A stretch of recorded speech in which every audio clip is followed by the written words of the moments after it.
Hello. Hello, Estrellitas. Hello.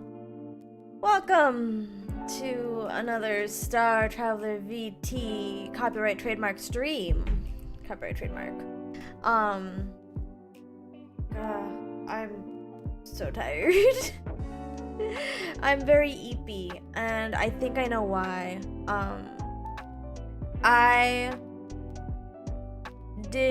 I made the grave error of deciding that it was nap time at 5 o'clock. I was like, oh, a little nap won't hurt. Yes, it will. Yes, it will, Starry. When will I learn that my actions have consequences? Oh gosh. I'm actually really tired. So stream today might be a little shorter than usual. But I still want to get some stuff done. I'm thinking for the most part, maybe working on some homework and also writing the short film, because I have some homework I gotta get done.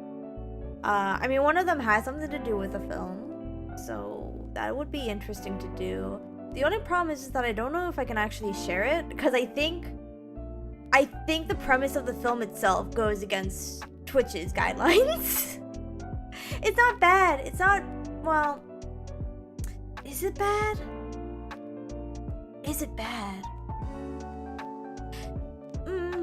It's dark. It's a dark film. It's a dark coming of age film. So honestly, I don't know if Twitch would be even okay with me talking about it. Like, I know YouTube wouldn't be okay with me talking about it. I know I'd have to mince some of my words, which is not something that I'm really willing to do.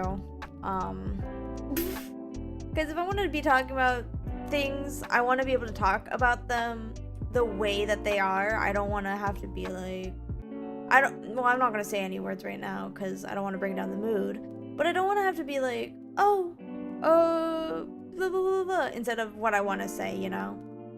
I don't want to have to hide my words. Plus, I'm actually thinking of making this into a full film. Maybe, if things go well. One of my classmates actually came up to me. Or no, we were sitting next to each other in class. Not next to each other, but we were sitting like close enough together. And he was like, yeah, ever since you've pitched that idea for your film, I've been like obsessed with it. It's such a good idea for a film. And like, I would watch it. So that was very nice of him. Shout out to you. You know who you are. You're not watching this stream unless you're really into VTubers somehow and somehow managed to find me. You're not watching this, but just know that you made my night. Let's see. I'm thinking now.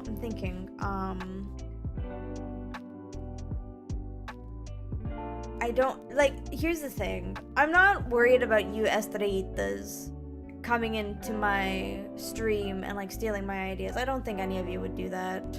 Honestly, I don't think that would happen.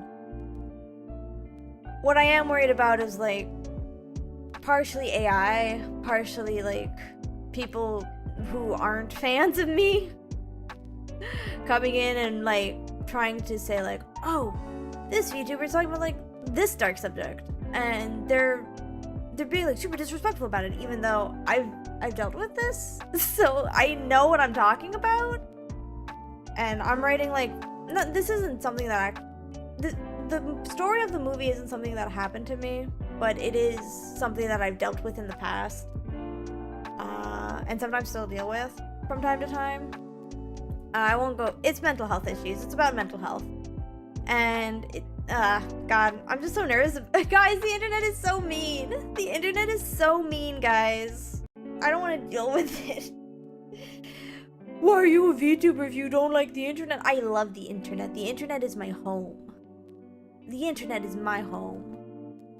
But I also acknowledge that there are some bad things about the internet. So I don't want to be one of those people who's like cognitively dissonant about it. So, oh my god, the microphone is kept. Oh my god, hold on.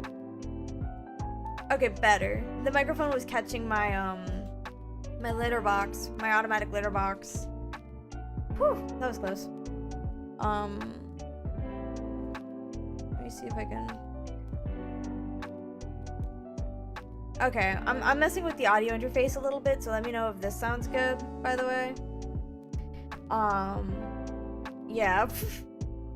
But, oh god, I do want to say the idea. I do want to say the idea, but I also don't want to say the idea, so I'm gonna not say it for the sake of protecting my ideas. And instead, I'm thinking, mayhap, we can work on a different idea. Because I have a whole slew of ideas, you know? So, I'm thinking of taking one of those shorter ideas and just, like, workshopping it tonight. After homework, of course. I gotta remember what my homework is. Think, Starry, think. I already did one piece of homework, which was to make my own website. I did that. It doesn't look pretty, but it's better than nothing. Let's see. What else?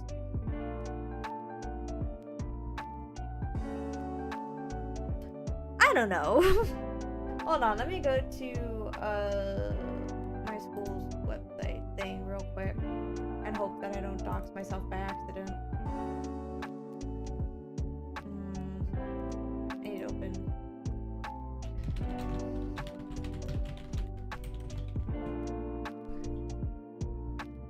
No! Ah, shit. I think it's this one. There we go. Got it. Ah, fuck. Hold on. I want to stop my tracking for a second because I need two-factor authentication. Okay, there we go. I don't have homework for this one, and I don't have homework for this one. The only thing I can think of to do tonight, is co-working even an option for Twitch streams? Hold on.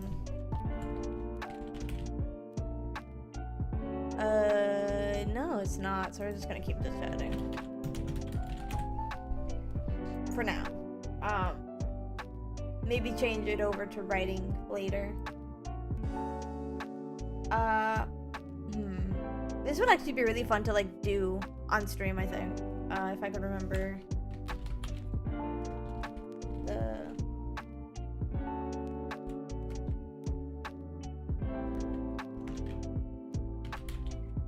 That's the... Yeah, I did it! I remembered the website URL off the top of my head.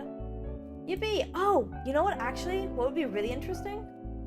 I have to play a few short games in order to complete the assignment for this. So... Okay. So what I'm thinking is maybe we could play through these games and discuss them, potentially? I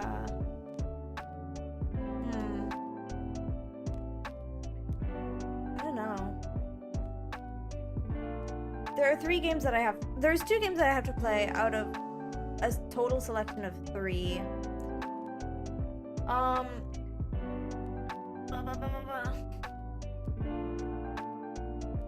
I've played one of these guys' games before, though. I think one of them is Nikki Case. I hope that's, yeah. And I think I played one of their games before. I think it was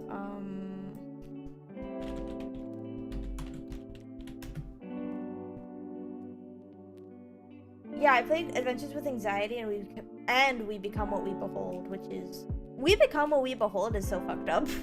It's really good. It's really good. It's just genuinely like an upsetting game. Genuinely. But the one that he wants us to play is from 2014. Jesus Christ. That was like, oh my god, that was 11 years ago. Holy heck. Let me just log out of video.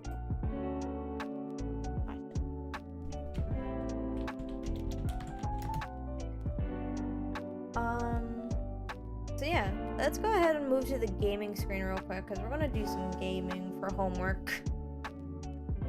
Let's hope that this works. Yippee! Oh, I forgot to move myself. Whoa! We're playing Coming Out Simulator 2014, which we can play in our browser, which is very convenient. A half story about half truths. Let me make sure that the audio is capturing real quick. Where's Opera? What the fuck? What? Oh, hold on. There we go. We got it. A half true story about half truths. Hey there, player. Glad to have you for the next 20 minutes, I guess. What would you like to do now? Who are you? Ah, how rude of me. Let me introduce myself. Hi, I'm Nikki Case. That's not my legal name, it's just my real name. That's totes weird, dude. And you made this game? Yep, I'm the sole writer, programmer, artist of Coming Out Simulator. The sounds and audio, though, are from various public domain sources, but although it's mostly just me behind this game, there's a lot of people behind this game's story. Why'd you make this? I wanted to tell my story. Of course, you narcissist. Huh, of course.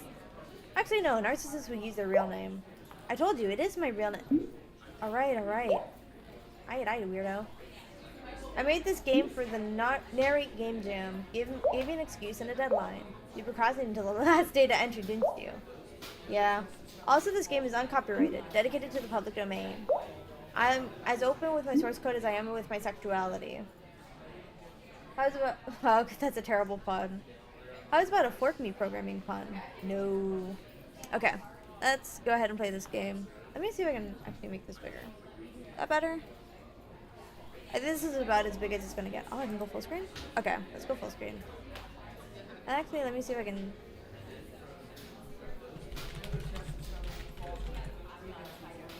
Yeah, no.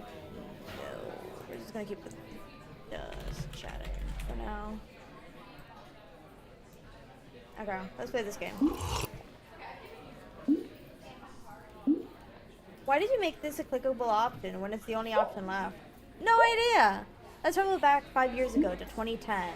That was 5 years ago? It's 15 years ago now. The evening that changed my life forever. Tell me, dear player, how do you think this all ends? With flowers and rainbows and gay unicorns? Apparently with you redditing at Starbucks, it all ends in blood. This one. Hey, I'm coding on the laptop. Turning my coming-of-age story into the game you're playing right now. Nah, you're probably procrastinating. Who was talking? Touche, douche. Anyway, this game includes the dialogue that I, my parents, and my ex-boyfriend actually said, as well as all the things we could've, should've, and never would've said.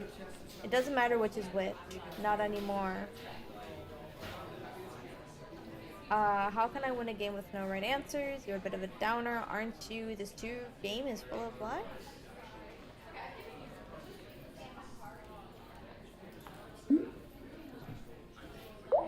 Even if the dialogue was 100% accurate, it'd still be 100% lies.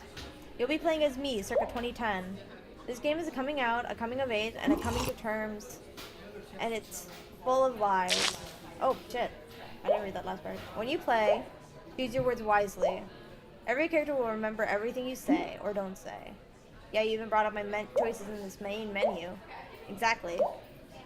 Some things are hard not to remember. And when he simply announces, I bought the airline, that was positively priceless. Is that what he said? I missed out on what everyone in the theater was laughing about. You either need subtitles or to clean your ears more often.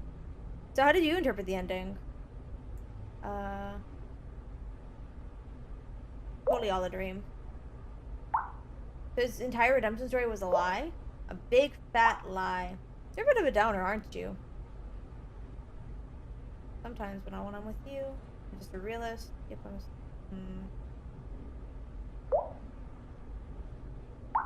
Ah, Nikki, you amateur poet. Get me some French bread and wine, because that's gotta be the cheesiest thing I've ever said. Apologize for nothing. Anywho, so yeah, thanks for taking me out to watch Inception. My pleasure, Nikki. You should parody Inception in that odd web game of yours. Maybe.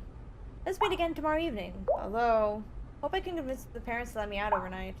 I wish you didn't tell your mom and dad we were just studying when we were actually at the cinema. I'll pretend we'll be cramming for the midterms on a... You can't keep hiding like this. Jack. I wish I could tell them too. I'm not ready to tell them yet.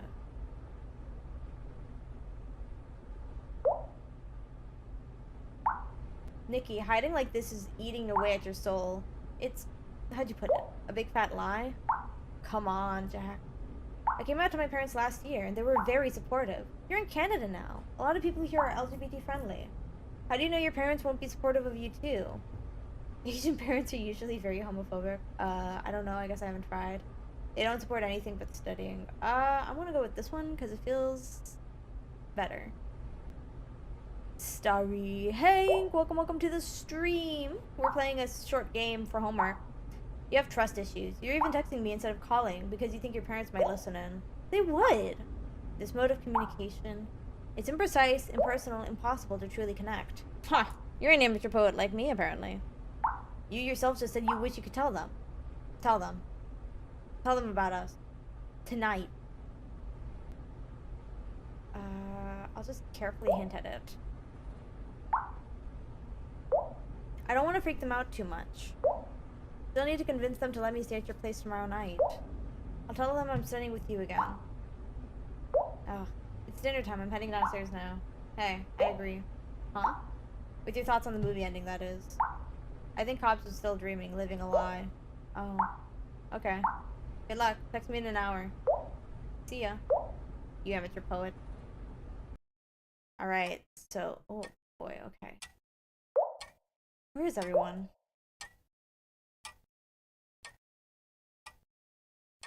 Mom? Let's wait some more.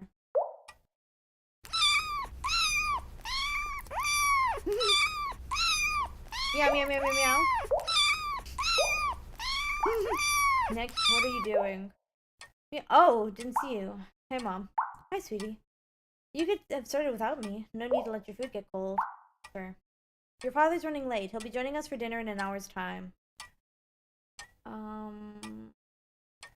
There's something I need to tell just you first. Hold on, Nick. I haven't asked you about your day yet. Today was fine. Okay, and what's your plans for tomorrow? Oh, studying. Yeah, tomorrow, studying. What subject? Comp sci. Good. You really could improve your grades in your computer science class. So I'll be at the library tomorrow. Will I see you studying there? Actually, I'm gonna study at Jack's place. Again? You spend a lot of time with him. Ugh.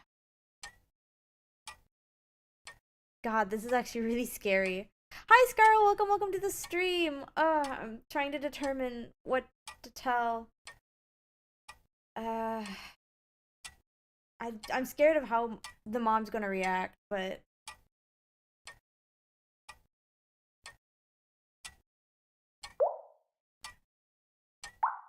Oh, like best friends?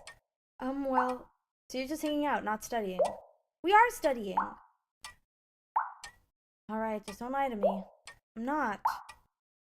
Just don't hang out around him too much. People might get the wrong idea. What do you mean by wrong idea? Just between mother and son, I think he might be, you know. No, what? A gay! He looks and talks like a gay. And since you say he's your best friend, people might think you're a gay like him too. Oh, what's wrong with being gay? Nothing. Don't get me wrong. I'm not saying those kind of people are bad. I just think you should be careful around one of them. Jack might, you know, try to recruit you. What? What? What? How do you even... Ugh, never mind. Nick, I'm sorry you find me annoying. No, Mom, stop doing the... Let's go back to talking about your grades. Now, what did you say you were studying tomorrow? Comp sci. Comp sci. I remember this. You hesitated for a moment there. I was eating. Okay. I wonder if you're studying with Jack at all or just always hanging out. We study. So your grades in your computer science class are terrible. Mom. Okay. I'm gonna take a drink of water because Bongo Billy VT just redeemed Hydrate. Welcome to the stream, Bongo Billy. I'm doing homework. It doesn't look like it, but I'm doing homework. My professor assigned us to play 2 out of 3 games, and I'm gonna play all 3 of them. Because I'm extra like that. This one is called Coming Out Simulator 2014. It's from fucking 11 years ago. And it's already very stressful. We only just started.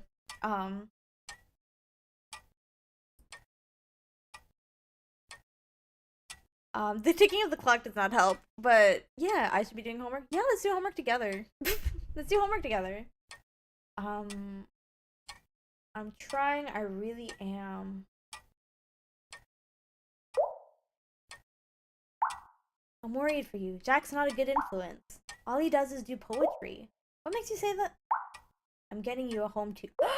What? She'll be tutoring you in computer science. Her name is Claire. She's smart, pretty, and Caucasian. She's your age too. Are you trying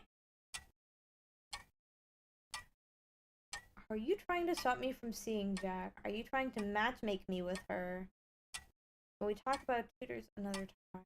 Are you trying to stop me from seeing Jack? I'm sorry, seeing Jack?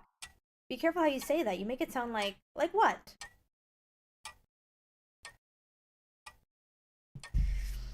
Ugh. It's best to just rip the band-aid off, I feel, in this case. But I also know that that's not the best way to do things. Like, okay, here's the thing about this whole thing, is that it can be very dangerous to, like, come out in general, especially nowadays, I feel. Ugh. I really hope... I don't think... Oh god, I'm trying to figure out my words for this. Like, obviously, the author of this game is fine, and it's autobiographical, so if something had happened, this game wouldn't have come out.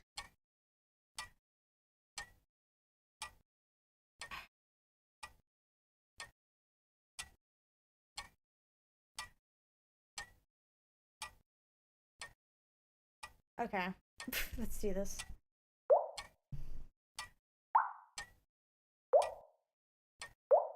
Hello?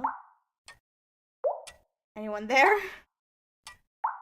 You're changing schools! I think it's not just Jack, it's the entire school that's a bad influence on you. Are you serious? The whole Canadian culture is making you confused about who you are.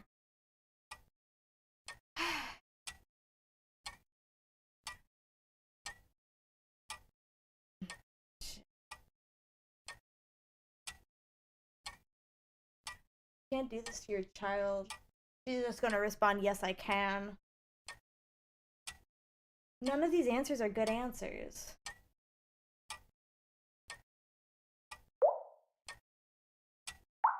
Don't be so rude.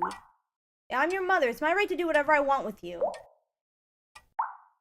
Yesterday, when you were supposedly studying with Jack, I know you secretly went off to watch a movie.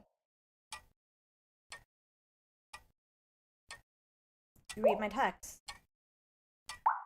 Yes, see how smart you can be when you're not with Jack? Before dinner, I was in your room. You yelled out "Mom" from downstairs while I unlocked your phone and I read what you and Jack have been sending to each other. I'm your mother. I have the right. No, you fucking don't. Weird poetry? Helping you lie to your own mother? What else have you been doing behind my back?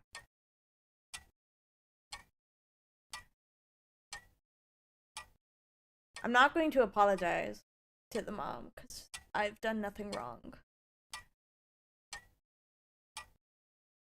I tried to be honest. Well, the character tried to be honest with her. But I feel like "I hate you" is too strong and could result in even a worse outcome. So, like that Deception movie? It's Inception. Don't talk back to me. It's because your dad's almost never home, isn't it? Without a strong male role model, you became confused. That's not how it works. I'd be bi anyway. You know what? Maybe you're right.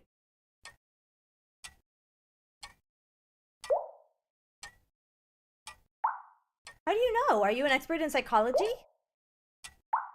This is all my fault. I told you to be careful around those kinds of people before, but I told you too late. This was a coming out simulator. Oh, Nick, my poor baby. He said this was a coming out simulator.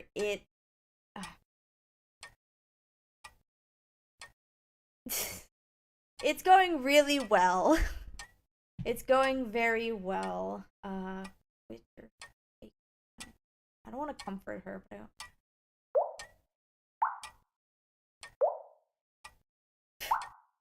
ow, ow. Okay, we're done. Oh, she was. What are you? Excuse me? What are you? I'm your son.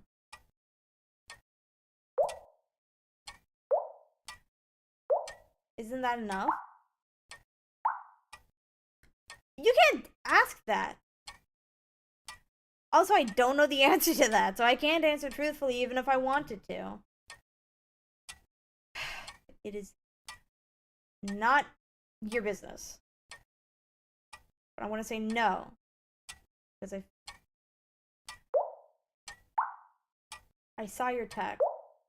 We didn't actually end your photos. What the? Oh, come on. That's like asking which chopstick is the spoon. My god, this is really awkward. That's an insane thing to say. It is so... Listen. It's 2025. This came out in 2014. It's 2025 now. And I think it's common knowledge that you do not ask who's the man and who's the woman in the relationship. So, just as a little thing, don't say that. Very bad thing to... Very weird thing to say. Especially to your child. Actually makes me want to run away. What the hell? It is very stressful. I don't want to answer this question. Is there a there's no choice to not answer. Sure. Fuck it. Whatever. What the fuck? Your father will be back soon. The food's cold. Well, except for the spot you just reversed on. Your dad's late. Must have been a stressful day at work. So please, when he's back, promise me you'll keep all this a secret. Don't tell him about Jack. Don't tell him you lied to us so you could do things with Jack. Don't tell him that you and Jack both act like women, okay?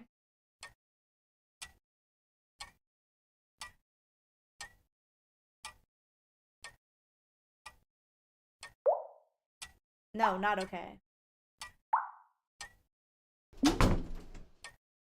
Hey Nick. I don't know how to pronounce that name. I'm home. Honey. So what's up, Dad? How was your day? Did overtime. Hopefully the boss will notice it before my performance review. Really though, I was just playing web games all day. Haha. Nick, why aren't your web games any fun? Not all games have to be art. I like art. They're art. What's the use of art? Next thing you know, you're gonna be writing bad amateur poetry or something. Ah, fuck. Gee, what's that sauce? Ew,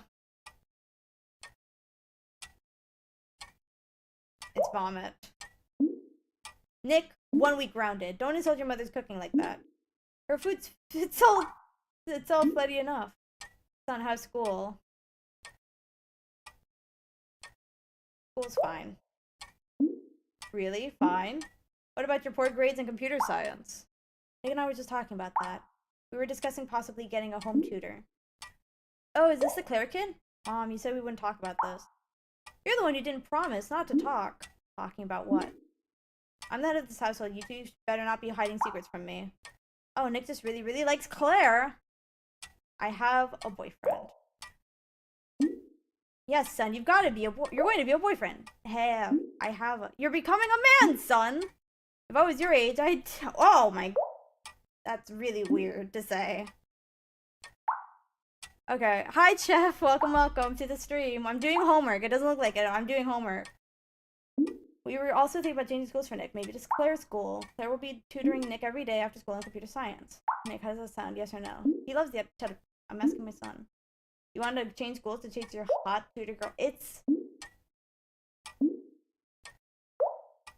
No, I don't. Excuse me? No, Mom's doing this so I can't see Jack anymore. Ow! Jack, my friend.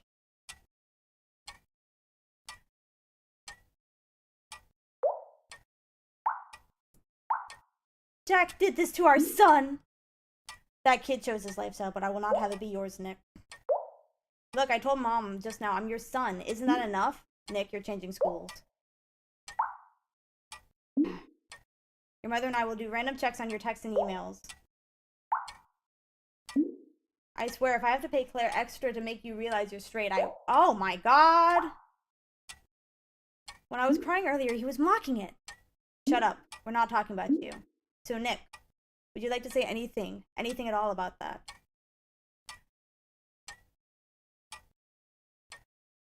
This is a very bad time.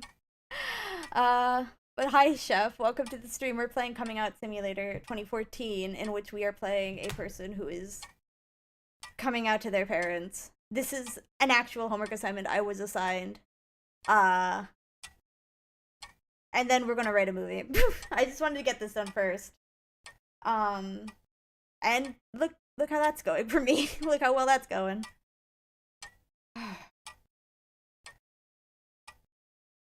You can't hurt me.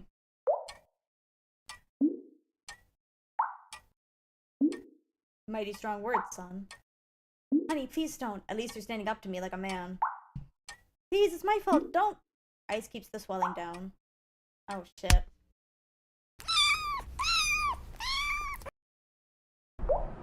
Hey, Jack. Hello, Nikki, darling. I was coming out to your parents. Did I tell you so, or did I tell you so? You messed up big time, Jack. No. You're kidding me, right? What happened?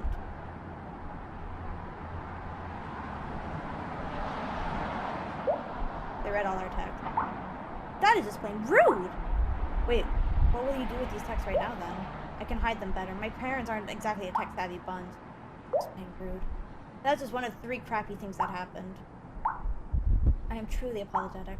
This is my fault. I urged you to come out to your parents. To me. It's their fault. They already read our text. Anything I would have said after that couldn't change what happened.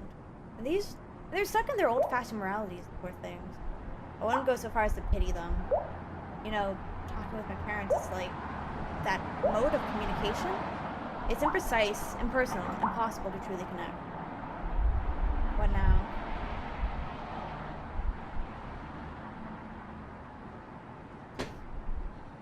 What now?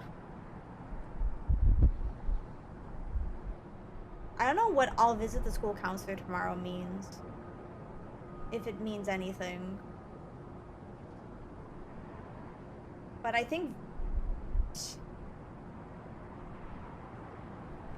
I guess I'm gonna sabotage my parents' plans. I'll set up a new email and virtual phone number to talk with you. That way they can't spy on our communications anymore. I mean, what now, between us? What do we do? What happens?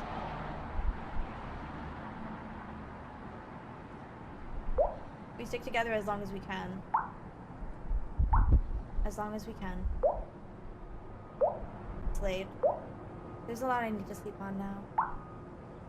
Okay. I love you, Nikki. I love you too, Jack.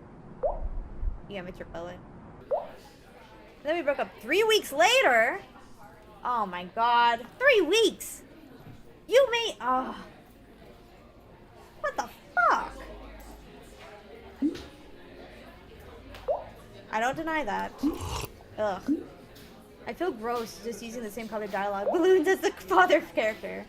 Which reminds me, many of the characters have been swapped around. All names have been changed except mine. I left my little brother out entirely because he's innocent. And I put my father back in, even though he left the family long before 2010. Like you said, this true game is full of lies. You would at least give me a different color. It's been 5 years since that night. What do you think happened afterwards?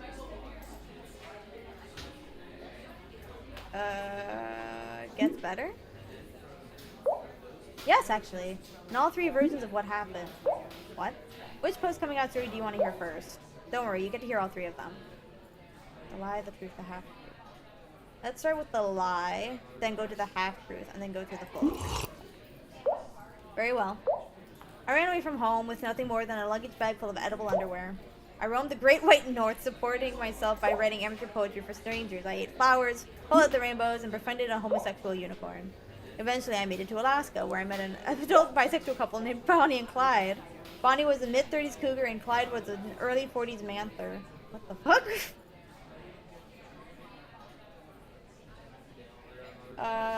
Manther.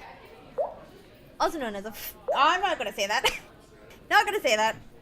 They took me in as their foster child, and I was their full-time... Oh. As we know... Okay. They raised me, showed me love. I grew up to be a protective member of society. They're my family. My new family. No. Now, which versions do you want to hear next? Let's go with the half-truth. As you wish. Claire, in an ironic twist of fate, was also bisexual. We told each other about it during computer science study session. What a twist! Claire was insecure about her sexual orientation, like me. We were both somewhat inexperienced. Claire's only been with women, and I've only been with Jack. Mirror version of you, but reversed. You taught each other the other side. And, mirror version of you, but reversed. Well, all mirror images are reversed. You know what I mean. But yeah, Claire and I shared our experiences with one another and exchanged tips. Like, oh. TMI, dude. I did move to her school in the end. We were best friends. We still are. We've now both moved to the United States, far away from our hateful families. Together we help each other overcome our insecurities and discover who we are. Proud bisexual sluts. What a touching story, I think. And of course, we wing men and wing women for each other. Finally, let's hear the last story. Here it goes. I took Jack's advice and parodied Inception in my odd web game, Reimagine the Game. Didn't say what the movie was all just a dream. Didn't say that the movie was all just a dream though. Reimagine the Game got internet famous-ish, a good portfolio piece. A few months later, I landed an internship at Electronic Arts in the Bay Area, far away from my family in Canada. Oh, this is not the only insane game that they've got. I've played a lot of Nikki's games before, and they're all pretty crazy. They're really good, though. I really like his games. Bay Area is very LGBT friendly. That's what they call it, the gay area. Nobody calls it that. After EA, I went on to go indie, but I stayed in touch with friends at EA and stayed in the Bay Area. My technical skills grew, my social skills grew, and here I'm finally starting to figure out my identity. But seriously, no one calls it the gay area. That's the last of the post-coming out stories. Dear player, I couldn't help but notice. You saved the truth for last. What does that say about you? You know, usually when a game gives you multiple endings, they don't do them all at once. You thought these were endings? Oh. I guess this is just the beginning. This is just the oh, okay. Yeah. You know, if I could go back and relive all my other possible choices, which in a sense I did by writing this game, I wouldn't change a thing. My text getting read, being forced to change schools, getting punched in the face. In a Stockholm Syndrome sort of sense, I'm grateful for it all. What? Yes, really. I wouldn't have been so motivated to forge my own life if my previous life was a total utter shit. Later in 2010, Dan Savage launched the It Gets Better campaign. My 3 stories, lie, truth, half-truth, they're all at least true about one thing. It does get better, and at the end of this long, stupid, painful game where I played against people who should have been on my side, I won. I won.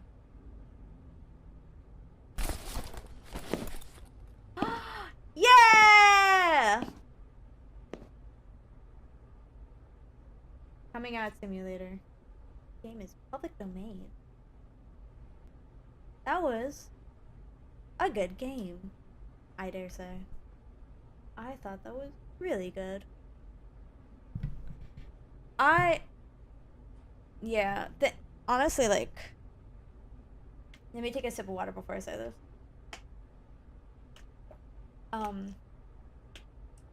Yeah, honestly, it took my parents a long time. Well, it took my mom a bit of a while to come to terms with my identity. I am not the straightest person in the world. But,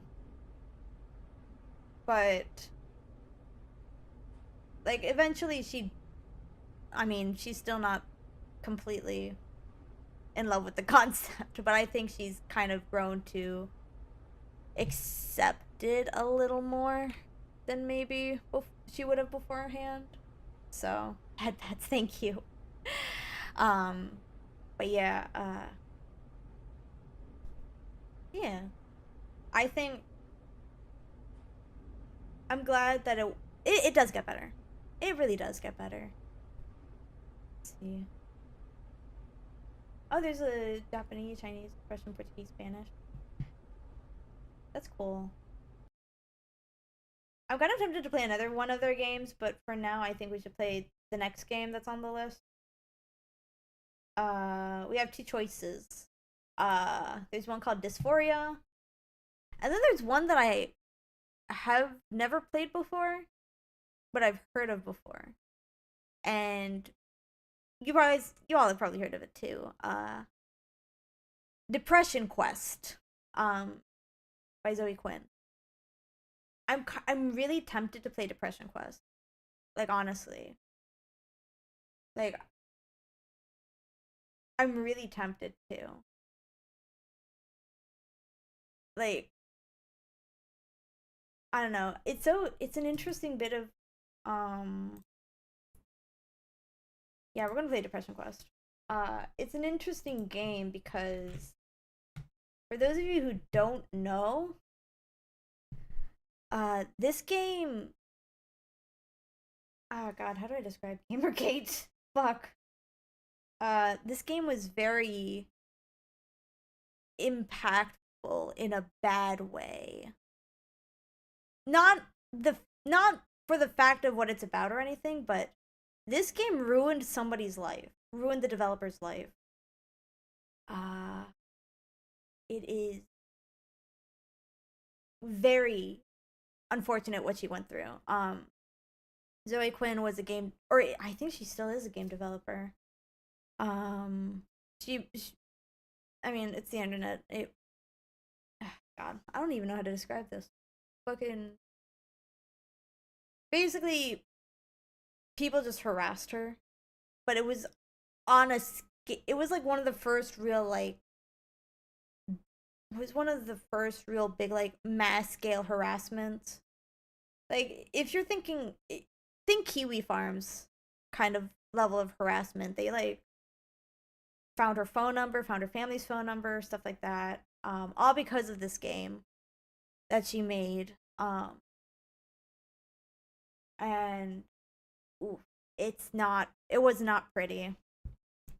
So, but I've always wanted to play this game because, like, one, its concept is interesting to me. That's terrible. No one deserves to go through that for making a video game. It's really awful. It's truly awful what happened to her. I think she had to go into hiding or something. But I've always wanted to play this game because it's just like, it's an interesting concept, and also just to see like what game could cause so much vitriol from the internet. If you're ever interested in like learning more about this, I'm not a historian. I'm not an internet. I'm not like a internet archivist or something. But I'm trying to think who. There's a really great video by Jacob Geller called Who's Afraid of Red, Yellow, or Who's Afraid of Modern Art. That's the name of the video. You know what? Actually, I might watch it. I'm gonna watch it with you guys. It's called Who's Afraid of Modern Art. And it, not to get political, but to get a little political.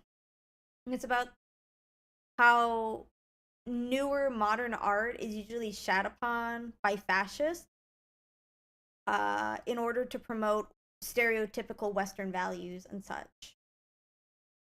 Specifically, it focuses on Who's Afraid of Red, Yellow, and Blue, which is, I can actually pull it up right now. Who's Afraid of Red, Yellow, and Blue? This painting was made, this one right here. It's really fucking big. Hold on, let me see if I can move myself a little bit. But yeah, it's I don't know if I can move it that much actually. But it's really big. It's like really fucking big. This specific one is called Who's Afraid of Red, Yellow, and Blue 3. and fucking Nazis. Literally, I think it was Nazis. Is it? Or was it just No, sorry. I'm thinking of a different situation that also involved the same artist. But people hated it so much because they thought it was so simple that they came in and they tore it up. They tore up the painting with a box knife. It was a very controversial piece because everybody thought it was very simple. But if you've seen this piece, or if you've seen the video, you know that it's, or if you know the painter, what's the name of the painter? Barnett Newman. If you know Barnett Newman's work, you know that he is very precise with his paints. So when this piece, Who's Afraid of Red, Yellow, and Blue 3, oh, hold on, let me move this. When this painting got torn up, I can see now I can now watch you on Twitch. Yippee! When this piece of art got torn up, they tried to fix it. They tried to fix it. But it was never the same after that. They were never able to get it back to its original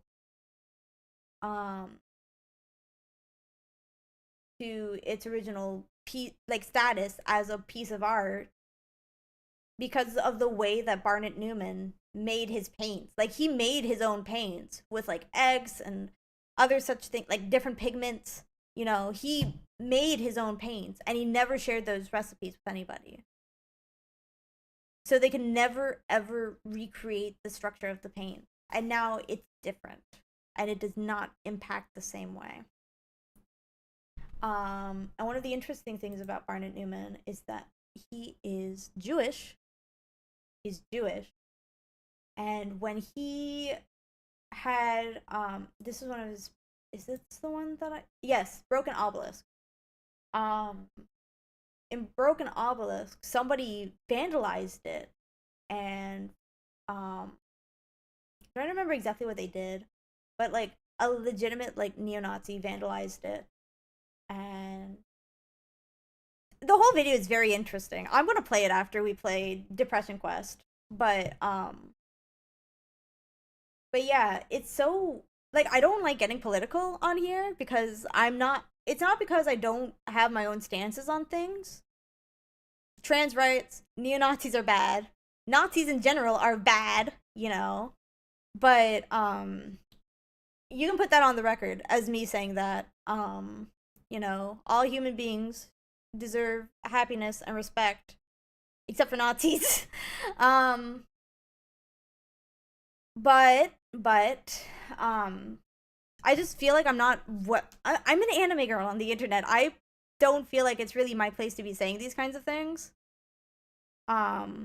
Especially because I'm not like an expert in these subjects and I don't want to accidentally spread misinformation, you know. That's not my steez, that's not my vibe, that's not the vibe I want to give of spreading misinformation, even if it's misinformation that I agree with, you know. But yeah, so the whole thing's very interesting. I'll play the video afterwards because he touches on Depression Quest and how, like, very lightly touches on Depression Quest. So let's get started. Let me make this a bit bigger though. Hold on. I'm gonna push this all the way here. There we go. A little bigger. There we go. Depression Quest is a game that deals with living with depression in a very literal way. This game is not meant to be fun or a fun or lighthearted experience. If you are currently suffering from the illness and are easily triggered, please be aware that this game uses stark depictions of people in very dark places. If you are suicidal, please stop playing this game and visit this link to talk to someone. The goal of this game is twofold. Firstly, we want to illustrate as clearly as possible what depression is like, so that it may be better understood by people without depression. Hopefully, this can be something to spread awareness and fight against the social stigma and misunderstandings that depression sufferers face. Secondly, our hope is that in presenting as real a simulation of depression as possible, other sufferers will come to know that they aren't alone, and hopefully derive some measure of comfort from that. It goes without saying that because of the very nature of depression, it is experienced differently by every person who suffers from it. We aren't trying to say that this is the best or most accurate representation, merely that this is an amalgamation of the experience of the developers and several people close to them. Many of the following encounters deal with issues such as therapy, medication, handling a love life, and reaching out to support networks. In reality, less than half of depression sufferers actually seek treatment for reasons such as lack of money, perceived personal failing, or public stigma. These things were included in order to touch upon as broad a range as possible, since all these elements can be very important to sufferers of depression, though they will likely not be the experience of most sufferers. It's important to recognize that not everyone with depression is so lucky. Many people with the illness don't have a lot of the luxuries that we have in this game. We've written it this way so that we can focus specifically on the illness, which becomes more and more difficult to deal with as the person who has it is less and less well off. For that reason, a portion of the proceeds from this game will be donated to the National Suicide Prevention Lifeline. Click here if you'd like to contribute. The game uses audio as part of its gameplay. We encourage you to play with your sound on. Thank you. Alright, this is your warning. If you think this game might be too dark or like upsetting, tune out. I'm actually kind of worried about that myself, but I am a streamer. We don't get that luxury. No, I'm kidding. If things get too dark, I'll stop the game. I'll stop the game. But yeah, if you need to time out, go time out. You know, come back in when we're done playing. You know, stuff like that. Oh, with that, we will begin. It is early on a Monday morning. You are a mid-20s human being. You have a significant other named Alex, who you are rather fond of, that you have been seeing exclusively for the past few months. The rest of your social circle consists of a variety of friends and acquaintances, some of whom you met at your day job, which is a little boring, but pays the rent. You'd like to be doing more with your life, as would your parents, but you're still in the process of figuring out what that means and how to go about it. You're also dealing with motivation issues that sometimes makes dealing with these things difficult. You feel like this is probably your fault, and on bad days, you can feel inwardly angry and down on yourself for being lazy, but you're not quite sure how you can break out of it, or how other people deal with these feelings and seem to so very functional. You spend a lot of nights fixating on thinking about this, but never seem to do anything about it other than lose sleep. Alright? It is unseasonably warm. It is an unseasonably warm Wednesday evening. You spent the past several hours at work. The past week or so, you found your job motivation flagging more so than usual. You've been in a fog practically all day, simply going through the motions without realizing even what you've been doing half the time, and yet time seemed to be moving at half speed. You're so checked out that when your boss approaches you to tell you that it's dead and you can go home early, it barely registers. Hold on, let me reread this real quick. Okay. As you walk home, the streets hiss from the recent rainfall. You know that your significant others will be in classes until late, another couple hours at least. You briefly considered using this serendipitous solitude to catch up on that project that you've been working on haphazardly for the past few months. As long as you think about the work that awaits you at home, you can feel the panic creeping. As soon as you think about the work that awaits you at home, you can feel the panic creeping in from the back of your brain, unbidden. All you can think about is how incredibly far behind you are, and the amount of work seems nothing less than insurmountable. By the time you arrive home and change out of your uncomfortable work clothes, the stress is weighing down on you like a heavy wet wool blanket. Your computer... Oh, hold on, we're gonna snooze the ads real quick. By the time you arrive home and change out of your uncomfortable work clothes, the stress is weighing down on you like a heavy wet wool blanket. Your computer seems to be staring you down from your desk. You want to sit down and work, but the mere thought of trying to work sends your stress levels flying.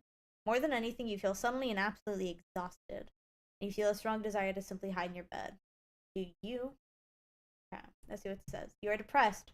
Interaction is exhausting, and you're becoming more and more withdrawn. You're not currently seeing a therapist. You're not currently taking medication for depression. I'm going to do what I do in these situations. This is going to be like actual things that I do. Hunker down for a night of work. That option we cannot do. So either reluctantly sit down at your desk and try to make yourself do something, Turn on the TV, telling yourself that you need a quick half hour to unwind from work. Crawl into bed. You're so stressed and overwhelmed you can't possibly accomplish anything to do anyway.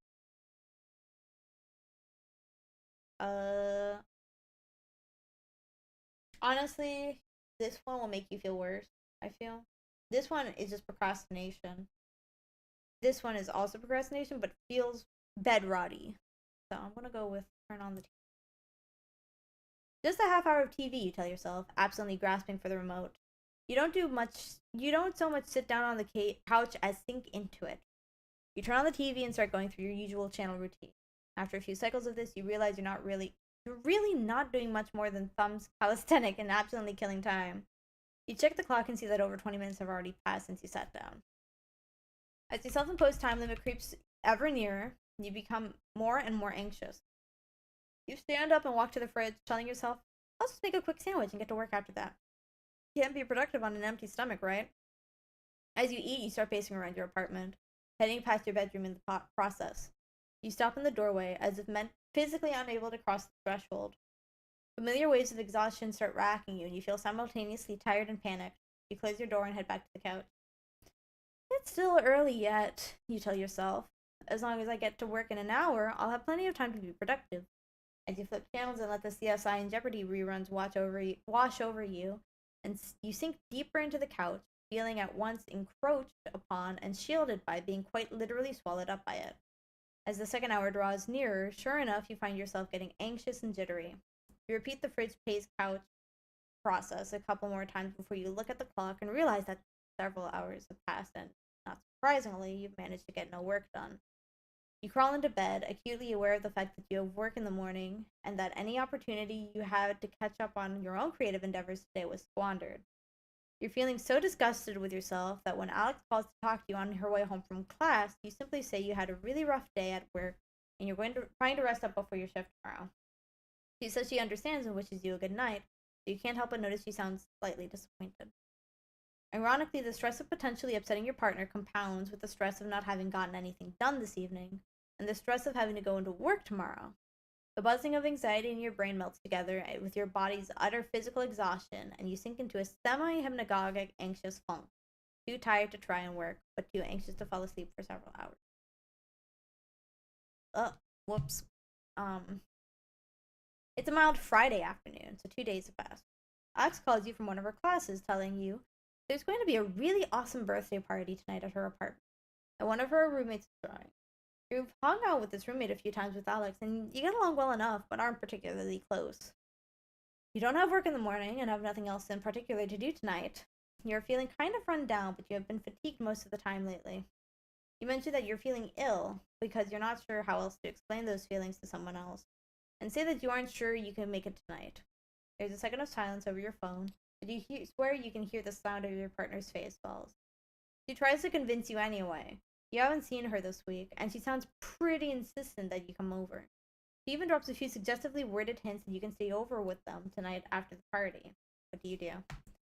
I'm looking at these options. Say that you're really just not feeling well and can't make it, or agree to go. I think, here's the thing, I'm worried that we're gonna agree to go, and then we're just not gonna go. You know? I'm gonna agree to go. You agree to go, even though you're really not feeling social. You know it's important to Alex, and you'd really like to see her. Seeing her does make you feel better sometimes, and you hope that this is the case tonight, even if it does mean dealing with all the usual social anxiety. The time to relieve rolls around, and you grab your overnight bag. Alex's apartment is a short walk away, and there are already people hanging out on the porch. You feel your chest tighten as you approach the building, trying to steal your nerves. You quickly find your partner, chatting away with the birthday girl, and Alex immediately lightens up when she sees you. I'm so happy you came! I wasn't sure if you were going to make it!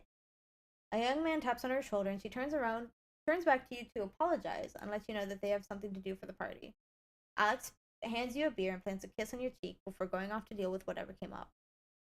As you look around, you don't see anyone else you recognize. Shit. Fuck. My worst nightmare. Also ads coming up, so I'm going to go through these options, and then we're going to do the ad. Already stand in the same spot, unsure of what else to do. Put your bag in Alex's room and avoid the crowd in there for a while. Think to the back wall, sip your beer, and wait for your girlfriend to return. Need to drink in earnest. I think none of these options are good. But I think this is the one that I would do. Just hang out in the back and hope that my girlfriend returns. Anyway, we're gonna wait for the ad. Because the ads are coming. I know they are. Let's see. I'm gonna close that tab real quick. When are the ads gonna start? I'll move around a little bit. Oh. Okay. As Alex leaves, you're not quite sure what to do with yourself. Standing in the middle of the room leaves you feeling kind of exposed, and you don't feel ballsy enough to randomly approach any of the groups of people clustered together talking. You head to a clear spot on the back wall and lean against it. For some reason, this always feels a lot more secure. You scan the party for a familiar face or any sign of your partner, and come up with nothing. Not sure what to do, and oh, there's the ads. Okay, hold on. Let's go over here. Ad time. This is not correct. Lo-fi cafe. Why is it being so weird? There you go. So how are people doing tonight? Hope everybody's doing well though. Ad storied field. I hope you guys like that. I came up with it myself. Yeah. We're going to just wait for the ads to finish up real quick. Oh, why did it go away? That's weird. There we go. It's back.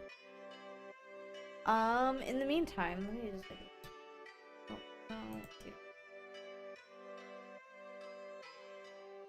Oh, no. Let me just check something real quick.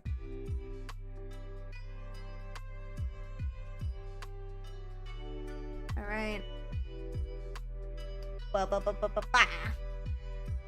We're gonna go into writing the film after Depression Quest, probably. I think that's... Why is this music going... Let me try reloading the page.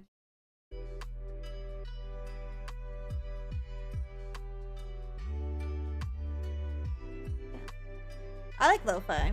I think lo-fi is nice. I also have an onigiri here, which I'm gonna start eating real quick. It's got purple rice and crab meat in it. Very yummy. Probably should have gotten a plate, but hindsight's 20/20, you know. Here we go.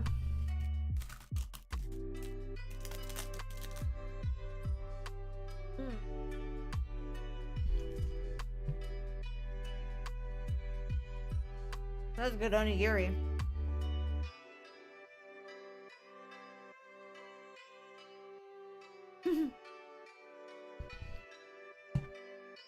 Sometimes I find myself needing to snack during streams. So I hope you guys don't mind that I snack during streams. I hope that's not like an issue or anything. Yeah.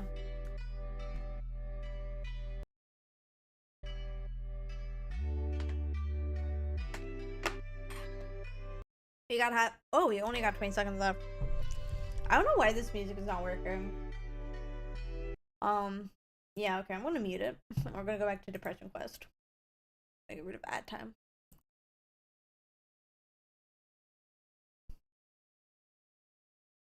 Okay, here we go. Ad break is over. And I've got an onigiri.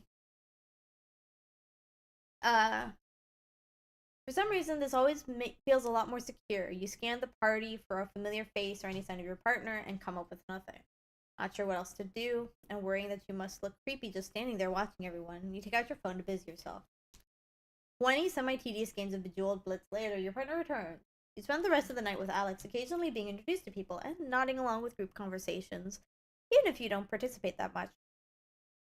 At the end of the night, as you're falling asleep with your girlfriend in the crook of your arm, she thanks you again for coming. Half drunk, she confides that she thought you were going to flake out and was pleasantly surprised that you managed to come out. She says it lovingly, but you're not quite sure how you feel about that statement. It's a little afternoon on a muggy Saturday. Your mother has come over for a surprise visit, claiming loudly that she doesn't see you enough, and so she just decided to invite herself over. As you converse, she walks around your place, and you get the distinct impression that you're being inspected. So what's going on with you lately? She asks abruptly. Taken somewhat aback by this left fielder, you tell her that you're not exactly sure what she means. She repeats the question, saying that you haven't seemed like yourself lately. She gestures to the dirty dishes piled in the sink and notes the fact that you haven't called or visited in a while. Your reticence only seems to spur her on more. She presses you, asking if you're having trouble at work or with Alex, and you're beginning to feel increasingly battered by her sudden well-meaning but overwhelming inquisition. Under her questions, you become increasingly uncomfortable. You want to be able to explain to her how you've been feeling, but the truth is you're not really sure yourself. Nothing horrific has happened at work, or with your significant other, or friends, or anything like that, but at the same time, you can't deny that lately you've just felt drained and as though you're not really here. You wish you could tell your mother these things, but she hasn't been approachable about negative emotions in the past. She's the kind of person who holds the opinion that the solution to any problem is to simply try harder and maintain a positive attitude. Toxic positivity.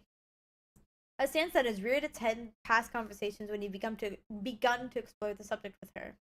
You know she's unlikely to be understanding, and you feel the energy drain out of you when you imagine what would happen if you managed to blurt out everything you feel. What do you do? Let her know you've been feeling down lately, and that you appreciate her concern. Try to be honest with her anyway. Tell her that everything is fine. Thanks for asking. Change the subject. Um.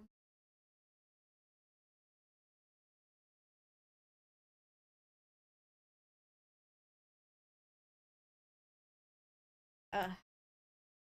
I'm okay, Mom. Really. Thanks for worrying about me. Your mother looks at you from across the room with furrowed brows, and you wonder if the tone in your voice was the least bit convincing. She slightly opens her mouth as though she was about to say something more, but instead, she digs through her purse for her cell phone, having apparently decided against it. Well, as long as you're okay, honey. Her voice trails. As your mother returns to what amounts to more or less small talk, you realize that this part of the conversation has happened a lot recently. Someone will express concern for you, or ask if you're okay out of seemingly nowhere. You tend to find that it's simpler to just declare that you're okay than find the right words for complicated and murky feelings. Besides, since none of them are in reaction to a specific event, maybe you really are okay and just complaining about nothing anyway. Sometimes when you insist that you're okay to those who ask, you have to wonder if you're trying to convince them or yourself. Mm. It's a lazy Sunday morning. You're idly clicking around online as your phone rings. Sam, a coworker of yours that you're friendly with, asks how you are and makes hurried small talk with you. You typically only ever talk to him on the phone when one of you needs the shift covered, so it's slightly awkward. You're waiting in anticipation for him to ask you to come in on short notice when he veers the conversation in a completely different direction. How do you feel about cats? He asks. Mine had kittens a few weeks ago, and I'm having an awfully hard time finding a home for the last one of the litter. You don't have any pets, right? It takes you a moment to process this new information, and you're caught off guard as he begins to earnestly try to sell you on the idea of taking the last kitten off his hands. It's not something that you had specifically considered before, and he seems fairly insistent. She's a real sweetheart, really loves people. She's got all her shots already taken care of, and the vet said she's healthy as a horse. I can bring her over to your place tonight if you're interested. You look around your apartment and try to picture a cat in it as he continues to tell you about how cute she is. You tell him that this is all kind of sudden, that you don't have anything for the kitten set up here. Oh, don't worry about it. That I can bring over a litter box and food, and I'll eat all that since you'd really be helping me out of a fix. It's the least I could do. I just don't want to have to put her in a shelter. You can't help but feel that you're being guilt tripped, but you decide to give it some serious consideration. It does get awfully lonely around your apartment, and it might feel less empty with a cat around.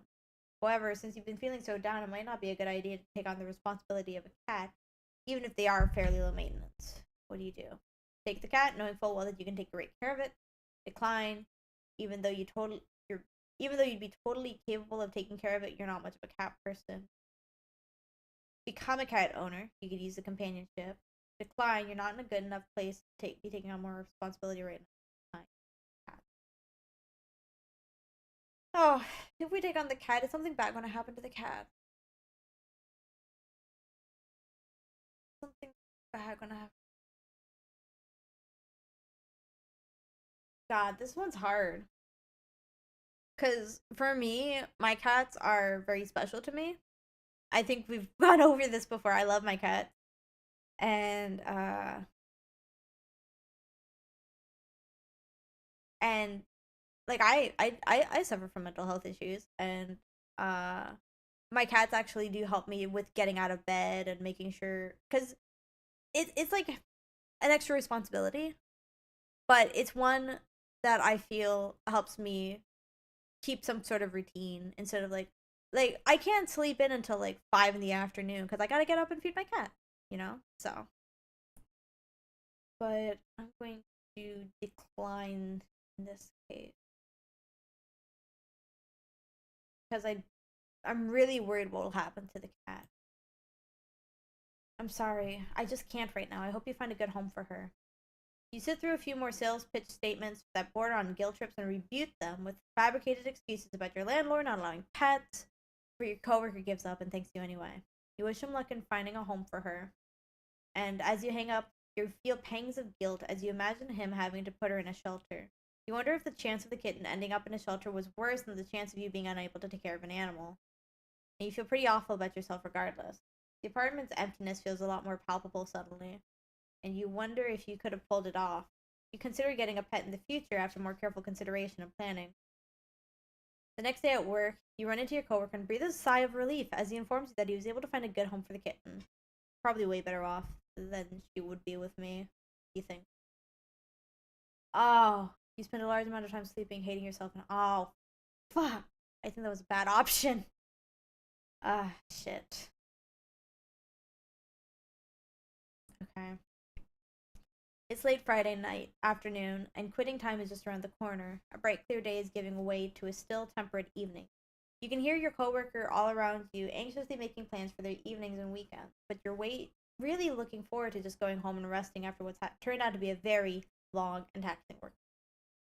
Just before the end of your shift, you get a call from Alex. It seems a group of your mutual friends are heading out to a nearby pub for dinner and drinks to celebrate the end of the week, and they want to know if you'd like to come along. You tentatively tell her that you're emotionally exhausted from the work week and a social outing like this would just take too much out of you today.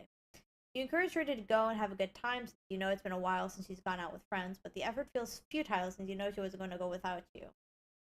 A couple hours later, the two of you find yourselves in a familiar position on the couch, watching comedy shows on Netflix. A box of pizza open on the coffee table in front of you. As you look across the couch at her, you start to feel anxious. You feel bad about effectively forcing the two of you to stay in tonight again. But you are always appreciative of your partner's efforts to take your feeling into account and help make sure you're socially comfortable. You sincerely worry that you're holding her back from enjoying a more fulfilling relationship. While she does seem to enjoy spending time with you, as the two of you sit in comfortable, almost contented silence, watching old shows you've each seen 2 or 3 times before, your ever increasing fear that your relationship is becoming one sided weighs more and more heavily on you. You feel more than ever like a burden or a ward to her, and it's virtually impossible for you to see what value you could possibly offer to her in return. Worst of all, the nagging fear has made you feel more self-conscious than ever, withdrawing ever inward, and you've started to pull away from even from Alex herself. What do? You notice, despite the bad times, your girlfriend sincerely loves you. Relationships are a two-way street, and you resolve to always be there for her like she's always you. Like how important she is to you, and enjoy your evening. Ask Alice.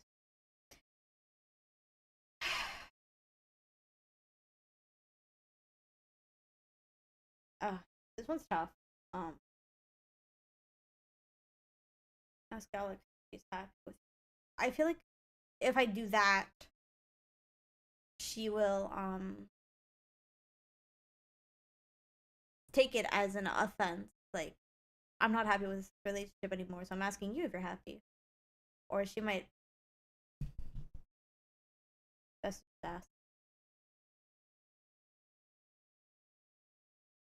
Oh, fuck. You look over at Alex, who hasn't noticed you watching her yet, and you try to parse the expression on her face. You worry that it's out of one of sheer boredom and bare tolerance. You wonder if she's thinking about all of the fun things she could have been doing tonight. She wasn't trapped on this couch with you. ordering from one of the same 3 takeout places that you always order from. A sense of disappointing her creeped over you as you picture what the night could have been if you had just accepted the invitation she had made earlier. I know this is a pretty boring Friday night for you, but are you really happy being with me like this? She turns to look at you, forehead wrinkled. You ask me that so much. So often. You feel their body stiffen and pull away from yours just a little. Well, I mean, I know it's not what you'd usually be up to. Feels like the best. I just mean usually like going out and doing things. Partying and stuff, you know? She sighs and falls against the couch. It's not like I want to do those things all the time. Yeah, I like nights in too, just like everyone else. She turns to you, frustration wearing on her face. Sometimes I swear it feels like you don't know me at all. It's not that, I just... Oh, fuck. Your voice trails off, and you notice how she has an exasperated look on her face that you have seen once or twice when you have conversations like this. Conversations where you're poorly expressing your own self-doubt and insecurities, seeking reassurance, but really feeling like you're making things worse. She sighs again, this time louder, turning towards the flickering. I like spending time with you, okay? If I didn't, I wouldn't be here. The annoying tone in her voice makes you think otherwise, or the annoyed tone in her voice. But you take it as a sign that you should probably drop it for now, and you feel badly for upsetting things. The worst. It is a breezy Sunday afternoon. You've allowed Amanda, an old friend from school that is in town for the weekend, to talk to you into leaving the house, coffee, and catch up. You meet her in a small cafe and talk about what you've been up to since you've last seen each other, and you can't help but feel like they are a lot more accomplished and interesting than you are while listening to them talk about their life after school. When it's your turn to brief them on your activities, you feel anxious and ashamed, and give a very abbreviated version.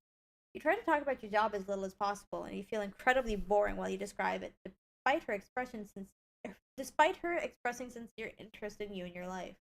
Amanda has known you long enough to read your mood and tone of voice. She leans in to ask a question while gently touching your hand, a look of genuine concern on her face. What's wrong? Test the waters and open up a little, hoping she'll understand. Insist that nothing is wrong and change the subject. Defensively ask what you mean by that. Test the waters. Though you find it hard to lay out how you're feeling lately to other people, you decide to test the waters on opening up to Amanda. She's always been easy to talk to, and you feel like it's possible she might be understanding of what's going on with you, even if you think it doesn't make sense anymore. Or sense sometimes. You begin to dance around the subject, dipping your toes into the pool to test the waters. Surprisingly, she catches on quickly and is even able to guess what you may say next. She asks the right questions, leading you to elaborate on your emotional state. You apologize profusely the entire time, feeling like you're being obnoxious, but she reassures you that you aren't burdening her. Fuck, that word burden. Amanda reveals to you that her mother suffers from clinical depression, and that she has spent many nights talking her through very similar feelings. She mentions that therapy and medication have helped her tremendously and suggests you give it a try. You fight it and feel somewhat like a charity case, but she tells you that she'll get the number of her mother's therapist and email it to you as soon as she can. Afterwards, conversation drifts back to small talk and shared hobbies, and you spend a pleasant afternoon together. For the rest of the day, you find yourself wondering if therapy or medication can really help you, if you have an illness or are simply complaining too much, and remember horror stories you've heard about antidepressants. You're not sure about what you'll do if she remembers to email you the number for the therapist. You secretly hope that she'll forget about it so you can avoid dealing with it at all. Well, that's better than nothing. It's a glaringly sunny morning, and one of the few days that your brother Malcolm is in town, free long enough for you two to actually see each other. You have a dental appointment that day, but you make plans for him to pick you up afterwards. Your appointment takes a little longer than expected because your dentist tells you that you've started grinding your teeth in your sleep to a worrying degree. Given how nearly everything in your life has been overwhelming, or has been feeling enormous and stressful lately, this doesn't come as a surprise to you. He suggests that you try to reduce your stress levels and fits you for a night guard. It feels awkward and too big for your mouth, and you feel embarrassed looking at your puffed out face in the mirror with it. Finish up the appointment in a hurry, and leave about a half an hour overdue for meeting your always punctual brother in the parking lot. You finish up as quickly as possible and leave the building to scan the parking lot for your brother's car, but you don't see his old Civic anywhere. You pass by a blue Camaro and jump as it beeps at you, causing you to jump in surprise. It takes you a moment for you to realize, but it's Malcolm in the driver's seat. You hop into the passenger seat and compliment him on his new ride, and he mentions that it's a perk of a promotion he's recently obtained at work. He starts telling you about how much more money he's making, how his career is really taking off, and how he's starting to look at houses with his wife soon. You clutch the bag containing the night guard in your hand and feel yourself clench your teeth as you think about your crummy apartment and how long it's been since you've been able to take a day off work without having to worry about making ends meet. He's only 2 years older than you, but it feels like he's eons ahead of you in every other aspect of your life. So, he asks, how did your appointment go? Did you get drilled full of holes or what? A sense of shame creeps over you. Tell him about the night guard and why you need it. Actually, I guess I have been grinding my teeth in my sleep too much. Oh yeah? Malcolm says, isn't that a stress thing? Yeah, I guess I've been having kind of a hard time lately. Sorry to hear that, kiddo. Malcolm glances over at you. You stare out the window, suddenly feeling self-conscious. As you watch houses and cars zip by, he asks, anything you want to talk about?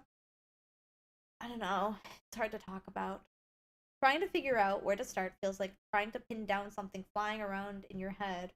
Except it's one of millions of tiny bits of static flying around in there. It's more than talking about specific events, because there are times you feel miserable without any specific catalyst to point to. It's a constant din of noise in the back of your head that never goes away. It only ever gets turned down. You try to explain this to Malcolm, and he asks a lot of questions without judgment in an effort to help you give words to this jumbled up mass of negative emotion. The two of you end up getting takeout and going back to your place and talk late into the night. After a long back and forth, he asks, is there anything I can do to help you with this? Don't tell Mom, okay? Yeah, she wouldn't get it, he replies with a slight laugh. Does talking about it help? Sometimes. Kind of. Well, okay. Know that you can call me anytime you need. He rests one of his enormous hands on your shoulder. You'll get through this, kiddo. We are not severely depressed anymore! Yay! We're being open and honest about it. We should have gotten the cat. It's a dry Sunday morning. You grab your morning coffee and sit down at your desk to check your email. A new message pops up in your inbox almost as soon as you do. It's from Amanda, and you remember your meeting in the cafe and awkwardly bringing up your feelings to her. Hey, buddy. Hey, sorry it's been a few weeks. I meant to get this to you sooner, but it took a while for me to get a hold of my folks back home. Dad told me to say hi, by the way. Anyway, I remembered what we talked about last time I saw you, and I hope you weren't insulted, but I asked my mom for the number for her therapist. Don't worry, I didn't tell her who it was for. I think she's worried about me now, though. Anyway, the number is 647-723-524. I hope that's not a real number. It's a really good office. You should look into it. Talking to someone never hurts. If you're worried about money, don't be. They're one of the few that has a really good sliding scale fee system and won't charge you what you can't afford. I hope you're feeling better. It was really nice to see you again. Hey. It's still early enough that you can call and make the appointment today. What do you do? Try your luck and call the number, even though the mere thought of talking to someone makes you anxious. You cared enough to send it to you after all. Sleep on it and see how you're feeling in the morning. You're not keen on the idea at all, but you don't want to disappoint Amanda. Close the email. We're gonna call the number. You read through Amanda's email 2 or 3 more times, then sit and stare at your computer for a little while. While the memory of that uncomfortable conversation makes you feel nearly embarrassed and self-conscious, part of you is also encouraged by the fact that she cared enough to get back to you at all. Sitting in front of your computer, you start to question things like whether or not Amanda sent you this number out of pity, or perhaps some kind of obligation after having listened to you. You question her motives and the validity of her concern, and whether or not you think seeing a therapist would even be helpful. Yet, almost unconsciously, you reach for your phone, and before you realize what's happening, you're listening to the therapist line ring. Before you bring yourself to hang up, you're listening to the slightly clinical but not unpleasant voice of the receptionist ask how she can help you. I'd like to make an appointment with the doctor, you manage to stammer out. The conversation is quick and not nearly as unpleasant as you were fearing, and quicker than you can say your Freudian slip, you've scheduled an appointment. Quicker than you realize, appointment day rolls around. What do you do? Head to the therapist's office, even though you're totally unsure of what to expect. You have your first session with your new therapist, Dr. Susan Melville, a tall woman in her mid-40s with a disarming demeanor, Impatient eyes with the start of the slightest smile line. It makes you feel comfortable fairly easily, which is a pleasant surprise after all of your anxiety over the appointment. As you leave, you make a second appointment. You're still skeptical about all of this, but figure you might as well see where this goes. The hardest part, it seems, was taking the first step. You're still not sure about you're still not sure if and how you're going to tell your family or your partner, but you figure you'll deal with that when the time comes. Either way, you feel relieved that you managed to see this through, instead of being paralyzed with worry over it. Even if nothing comes of it, you did something you said you would instead of flaking out or running away. You're emotionally exhausted when you get home and collapse into bed. You sleep better that night than you have in weeks, and you're not sure if it's because you were so tired when you got home or if it's because of the therapist. You are moderately depressed. You find it hard to focus on anything because you get physically and mentally exhausted very quickly. You're in therapy with a good counselor. You're doing cognitive behavioral therapy techniques, and they are starting to help. Let's fucking go! It is early on a Wednesday morning.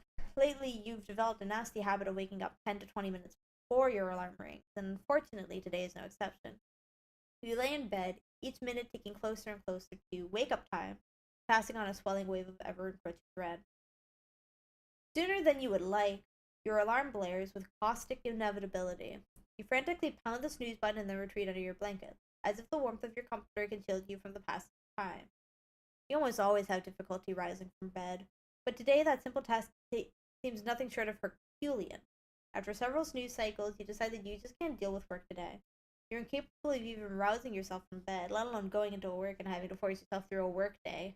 Not to mention you've snoozed so many times that it would be impossible to make it on time now anyways. What do? You gotta head into work. In spite of the fact that your body is actively fighting you literally every step of the way, you somehow manage to drag yourself out of bed and make your way into work. Surprisingly, you end up only being about 5 minutes late, and nobody seems to notice or care. Though when you woke up, the simple act of being even physically present at your job seemed like an impossibility. You were surprised at your own ability to push on through the day. While you are far from enjoying or indeed even really coping with the dullness of your job today, you seem to have slipped into a trance-like state of automation, and time is nevertheless passing. Eventually, the end of the day rolls around, and you head home, utterly exhausted, but at the same time proud of yourself for having stuck it out. You're definitely still depressed, but things are getting better. Whatever you're doing seems to be working. You really feel like you're taking steps to affect positive change in your life. You now seem to enjoy seeing your therapist between giving you a chance. You now seem to enjoy seeing your therapist. Between giving you a chance to talk about things and the CBT techniques she shares with you, you find your sessions extremely helpful. Yes! It's 2 a.m. on a Sunday, and you have to work in the morning. You have work in the morning. You roll over to see the sickly green glow of the time displayed on your LED alarm clock and let out an exasperated sigh. You've been trying to fall asleep for over 3 hours now to no avail. Every time your head hits the pillow, you're overcome with anxious thoughts that wrap themselves around each other.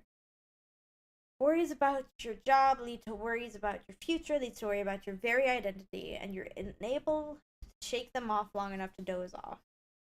Your eyes won't even stay shut as your mind races through imagined scenarios going horribly wrong, which you promptly attribute to your general worthlessness. Your thoughts run too fast for you to come to a satisfying conclusion on any of them.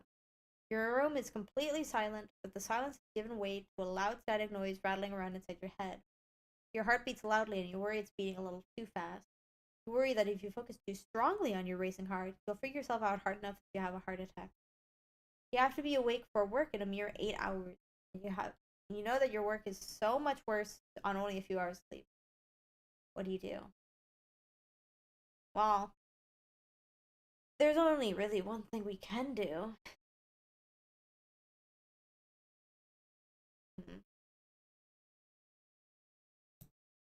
Sleep is clearly not. You get out of bed and head to your desk. Laying in bed with nothing but your thoughts, the company makes you feel like you're going insane. The harshness of the light coming from the screen makes you squint as you turn it on, despite how often you find yourself in this exact situation. That there have been so many nights lately just like this.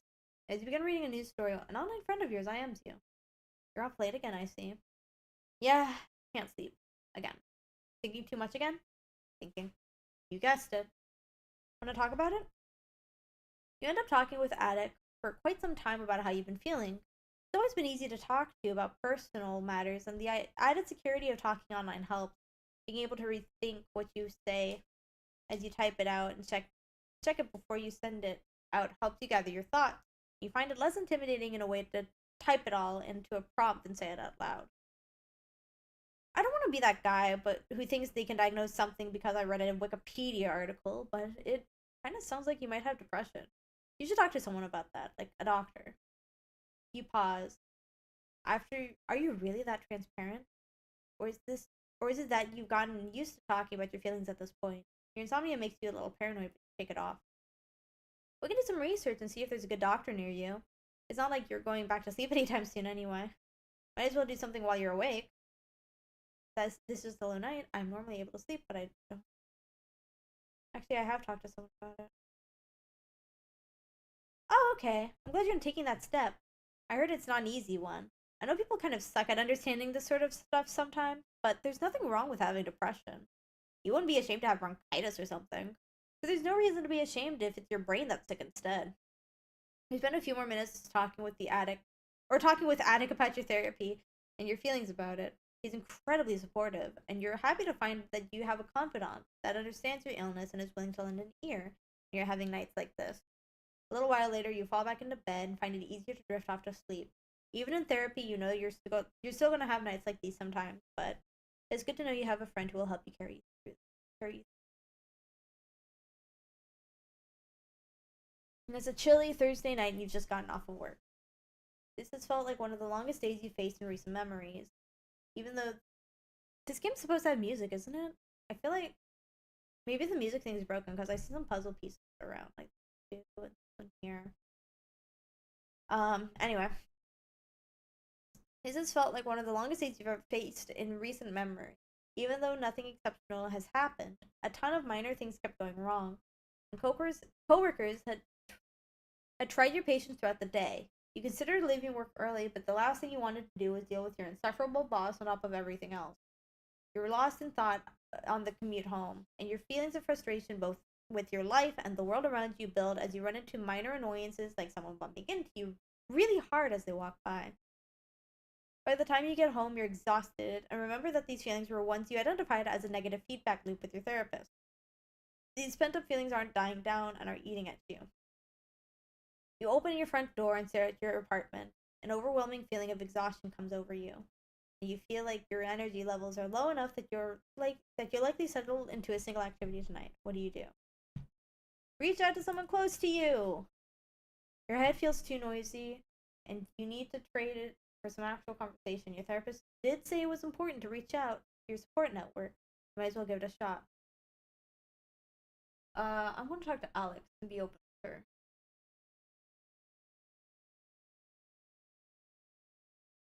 You did! Or, you dial Alex. She picks up after only 2 rings. You ask if she has time to talk, and she tells you she's just hanging around in her PJs and is actually somewhat bored for once due to her being caught up on her coursework. You try to figure out where to start with how you're feeling and are overcome with missing her face. You ask if she feels like grabbing some dinner, and you notice her barely contains surprise and delight on the other end. You meet about a half an hour later at an inexpensive diner not far from your apartment. While the food's not great, you're surprised by how much your mood seems to have elevated just by being in her company. While at first you were extremely hesitant to talk about your job situation for fear of being burdensome or sounding like a whiner, he's here listening intently to you with what even to you seems to be genuine concern. After winding down with a beer, you cautiously open up a little bit more about your feelings surrounding your job and how drained it leaves you feeling. How you feel like you're simply existing, selling days of your life for no real purpose. You surprise yourself even more. You surprise even yourself when you start talking about how frustrated and stymied? I don't know that word. You feel by your job, and how you used to feel passionately about things, but feel like all your energy and capacity for creativity is getting leached out of you each and every workday. You can't remember how long it's been since you've externalized such raw emotion. Two of you spend several hours at that diner booth, long after your half-eaten food was cleared and the waitress stopped refilling your coffee cups. As you get up to leave, a sudden wave of self-consciousness washes over you, and you suddenly feel incredibly awkward. Then Alex stands up and grabs you tightly around your waist. You realize that Short of boring her with your seemingly endless rants, she's simply happy to have gotten a chance to spend time, real time with you. It's been, by all accounts, incredibly too long since you allowed yourself to open up to them like this, and there's an almost palpable feeling of closeness you allow yourself to hold on to as you go to bed that night. Yes! Let's fucking go! We've got all the options this time. Holy shit. Okay, hold on. It's an utterly nondescript Wednesday afternoon. The type of afternoon that would completely fade from memory unless one made an active effort to preserve it. As has become routine on Wednesdays, you are sitting on the couch in Dr. Melville's office. To your mild surprise, she begins the session by breaking her characteristic therapist silence and begins speaking up right away.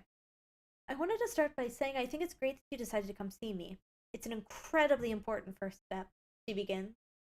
I wanted to take some time today to talk to you about the possibility of supplementing or substituting your treatment with medication. The mention of medication makes your ears perk up and you feel your heart rate increasing. She continues. Many people find adding a pharmacological element to their treatment to be very helpful, and some even prefer to take drugs, completely eliminating their need to visit a therapist at all. Providing you rely on your support network and are still reaching out to people, I would prefer it if we kept talking. Should you choose to start medication, so that I can monitor your progress and adjust as needed, but the choice is ultimately yours. I just wanted to run the option by you to gauge what your thoughts are on the matter might be. Dr. Melville has just given you a lot to think about. What do you do? Other that you'd like to try drugs instead of therapy, accept a prescription as a way to augment your therapy. The thoughts of messing with your brain chemicals make you uneasy. I'll stick with the therapy. So accept the prescription. You think the matter over long and hard. It's strange to think about that recently none of this sort of thing was even on your radar. And here you are now being asked to make a decision about it.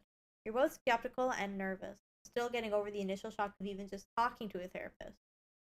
Still, over the years, you've done enough entry-level reading on the subject to know that if it doesn't help, at least it probably won't hurt, right? After an intense and protracted period of internal vacillation, you decide to bite the bullet and go for it. You tell Dr. Melville that you'd like to try medication in addition to your therapy. You spend about half an hour going over what you'll be taking, what you should expect from it. Thinking back on the decision later, you're pretty sure you had your fist tightly clenched the whole way through. You have been taking your medication regularly, and while you were skeptical at first, it's hard to argue with the fact that you're feeling better than you have in a long time. Yes, we're winning, folks. It's a Wednesday evening, and you're visiting at your parents' house for the holidays. It's one of the handful of times during the year you drive out to visit your whole old hometown, and you've seen random people you had gone to school with around town, while never bumping into them. The usual short versions of what you've done since graduating are exchanged. You've gone through a few of them today, and have been very aware of how much you feel you haven't accomplished.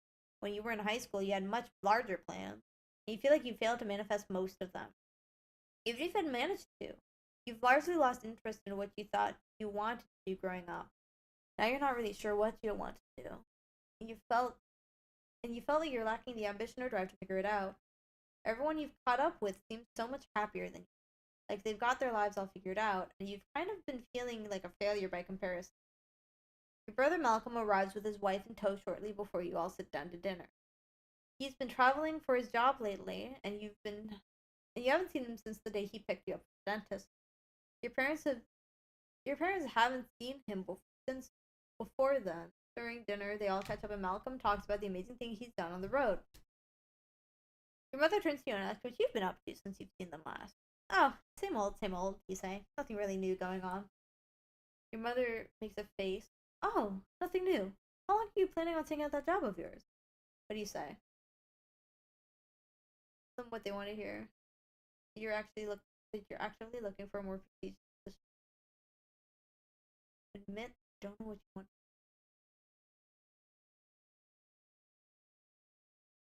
Actually, you start sheepishly. I'm not really sure what I want to do right now. Your mom puts down her fork. So what? You're planning on living the way you do for the rest of your life? How would you afford a house on that paycheck? What about kids? Your father interrupts, lightly placing his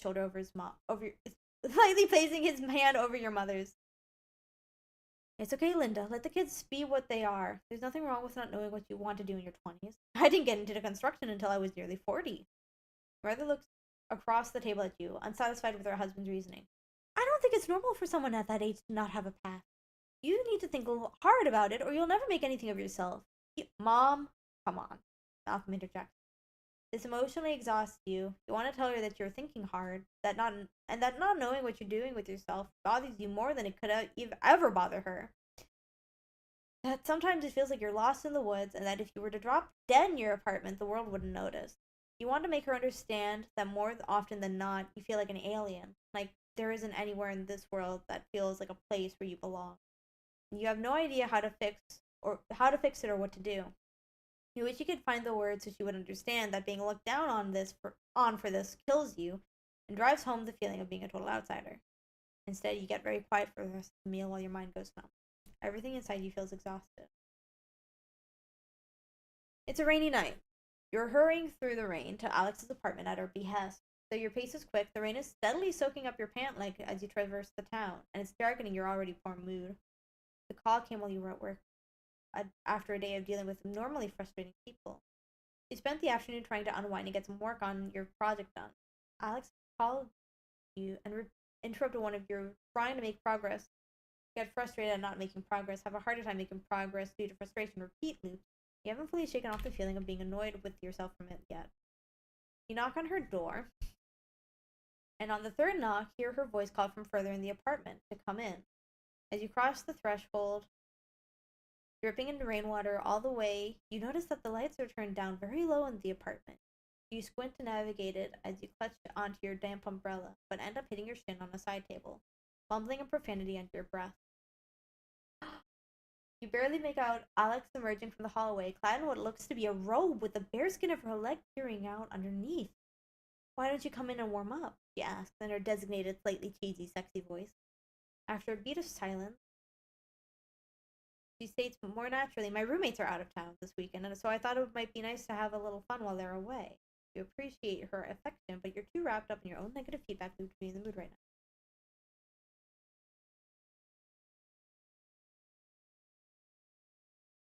You look at her standing, barely lit, and notice there's a few candles scattered around the apartment. Oh god, okay. It occurs to you that she has tried to make this night special for the two of you, so you decide to put aside your bad mood and simply be with her. Even though you have a tight knot of antisocial frustration in your stomach, seeing how much she cares makes you want to try to melt it away, so you can show her how much you care that she's gone through all this trouble. You wrap your arms around her, and feeling her body against yours takes some of the edge off of your distress. The two of you head to the bedroom, and although you enjoy the closeness, you're having problems getting, well, physically aroused. You've been warned that this could be a likely side effect of the medication you've been taking, but you were hoping that you would be one of the percentage of the population that isn't affected by it. As you lay in bed with Alex, you sheepishly ask, "Is there something I'm doing wrong?" You pull her closer. No, nothing like that. I'm just having difficulty relaxing. Oh, okay. She looks at you with uncertainty. I had a bad day at work, and I guess I'm kind of distracted. A wave of humiliation washes over you as you hold her. You're really embarrassed about your inability to perform. You're grateful that you got the chance to be close with her anyway. It is an early winter evening, and even though it's not particularly late, the time of year has lent the sky an almost prematurely darkened cast. Day after day, just like today, you trudge home from a job you have increasingly come to hate. On this day, your job misery seems to have reached critical mass. Not even shedding your rain-laden and uncomfortable work clothes helps you to unwind from your workday. You collapse into your couch, blank and numb. While your job always seems to just be an unpleasant reality of existence, it was a position you sort of fell into unexpectedly. Never intending to work there long term, and it's getting harder and harder to keep it up. While it's certainly not your dream job, always you've always just sort of stuck it out of necessity, but it's becoming increasingly difficult to do that, though you couldn't even begin to imagine what else you could do. You find yourself face to face with a question you just can't ignore. Is your complacency worth the price of this level of misery? What do you do? Try and at least be productive by focusing your efforts on your project tonight. You sit down at your computer to blow off some steam and are surprised to find your thoughts drifting to your long neglected project. You talk yourself into opening it up and taking a look for the first time in what must be weeks. For whatever reason, your anger that you've been feeling towards your day job seems to have converted to pure passion. You seem to be overflowing with ideas tonight. It's as if you've got a buildup of ideas It's as if you've got a buildup of ideas that just haven't gotten out, and now you're in the zone. While you don't get an unnatural amount of work done, you do work for a solid couple of hours, and it feels really great. What's more, you share some stuff across your social media networks and receive quite a bit of positive feedback, which makes you feel great. When you do go to bed that night, you tell yourself that your job may suck, but at least you've got something you really care about that you can put effort into and feel really good about yourself. In fact, as you're falling asleep, you can barely even remember your workday. Yeah! Best ending, best ending, best ending. It's a little past 8 p.m. on a Tuesday night. You're at your computer, frustration levels peak, rubbing your eyes and sighing heavily. You're working on a project from your job that has you stretched to your wits' end, but trying to meet a looming deadline. And as it lurks closer and closer, you are seriously doubting your ability to get it done. You're dragging your feet a little at work due to your complete lack of energy lately. In spite of wanting to do a good job, you find yourself unable to push past it and feel horribly useless for it. You slide your hands off the table, or you slide your hands off your face to look at your screen as it beeps at you. Hey, are you there? I really need to talk to someone about something. You feel like you're getting nowhere, with your current task, and could probably use a break. However, you know you have a history of getting distracted and then losing motivation to fix something.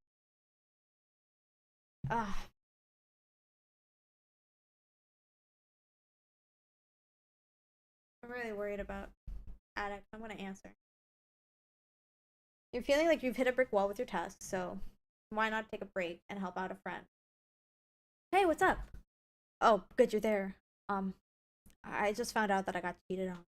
I don't know what to do. No, that's horrible. The two of you talk for a long time and you lend a shoulder to your friend. You give him space to rant, to cry, and most importantly, to be able to voice his inner turmoil. You give him your full attention and talk him through what his options are for what he does next. You keep him from doing something rash, and the two of you decide it's best for him to sleep on it before doing anything. Exhausted, he departs for bed and thanks you for being there to talk with him. As you close the IM window, you feel horribly sorry for your friend. Hold on. Oh, we got a new person in chat. Oh, Rowan, welcome to the stream. How are you doing today, sir? I'm doing very well. It doesn't look like it, but we're doing homework. We were assigned to play 2 out of 3 games. We already played Coming Out Simulator. And now we're playing Depression Quest, which I'm doing really well at Depression Quest. I know exactly what to do, as I have dealt with this before. Although all this talking is really wearing on me a little bit. Holy shit, we've been here 2 hours almost. Feels like longer. Fascinating. What's the homework for? It's for one of my classes. I'm not gonna give the exact name because I think if I gave the exact name, it would be pretty easy to tell what school I'm going to, but it's about art and how you can make an impact with your art, which I think is really fascinating. It's a very fascinating class. Actually, I should talk about what we did in the first class. Don't let me forget. I'll talk about what we did in the first class once we're done with this game. But right now, we're really winning. You boot up your work project and find that you're suddenly able to get solid progress on it that night. Yeah! Break time! You're doing well. You may still have your bad days, but you now have effective ways to deal with them, and you don't get nearly as low as you used to, and not for as long. Also, that's a lot of text. It is a lot of text, and I'm reading all of it. And there's supposed to be, like, sound effects, too, but they're not working, and I think that's because this game is from, like, 2011, so... You still visit your therapist, and even she has remarked on how much more alive you seem lately. You're taking your medication regularly, and are pleased at how well it seems to be working. Alright. It is a sunny Sunday afternoon. You're in deep thought on the way home from therapy. However, you notice that this time, you're not in the same negative feedback loop you usually get trapped in when being this introspective. You realize that, although you still have your bad days, your lows aren't quite as low as they used to be. Your antidepressant bottle rolls across your dashboard as you take a left turn. You've been on this medication for quite a while now, after a period of trying a few different kinds. Though you still have a minor side Though you still have minor side effects, they've overall become an unnoticed part of your life. You feel as if your life has generally changed for the better recently, and you begin to wonder if you need them anymore. You don't feel as much despair or hopelessness. You hate yourself a lot less these days. Maybe it's time to stop taking these, you think. I seem to not really need them anymore. You do. Continue taking your medication, bestie. Trust me. Okay, here's the thing, is that like I have gone through periods where I've stopped taking my medication. And it has never ended well. So here's my not professional, not medical advice. Trademark. Unless you've talked to your doctor about it, do not stop taking your medication. Like, unless there's like a really big issue that arises, like a really severe side effect, um, just keep taking your medication, besties. Continue taking your meds. You have the realization that you can't be sure if it's the general life change that's making you feel better, or if it's just a sign that the medication is working. You decide against discontinuing your meds.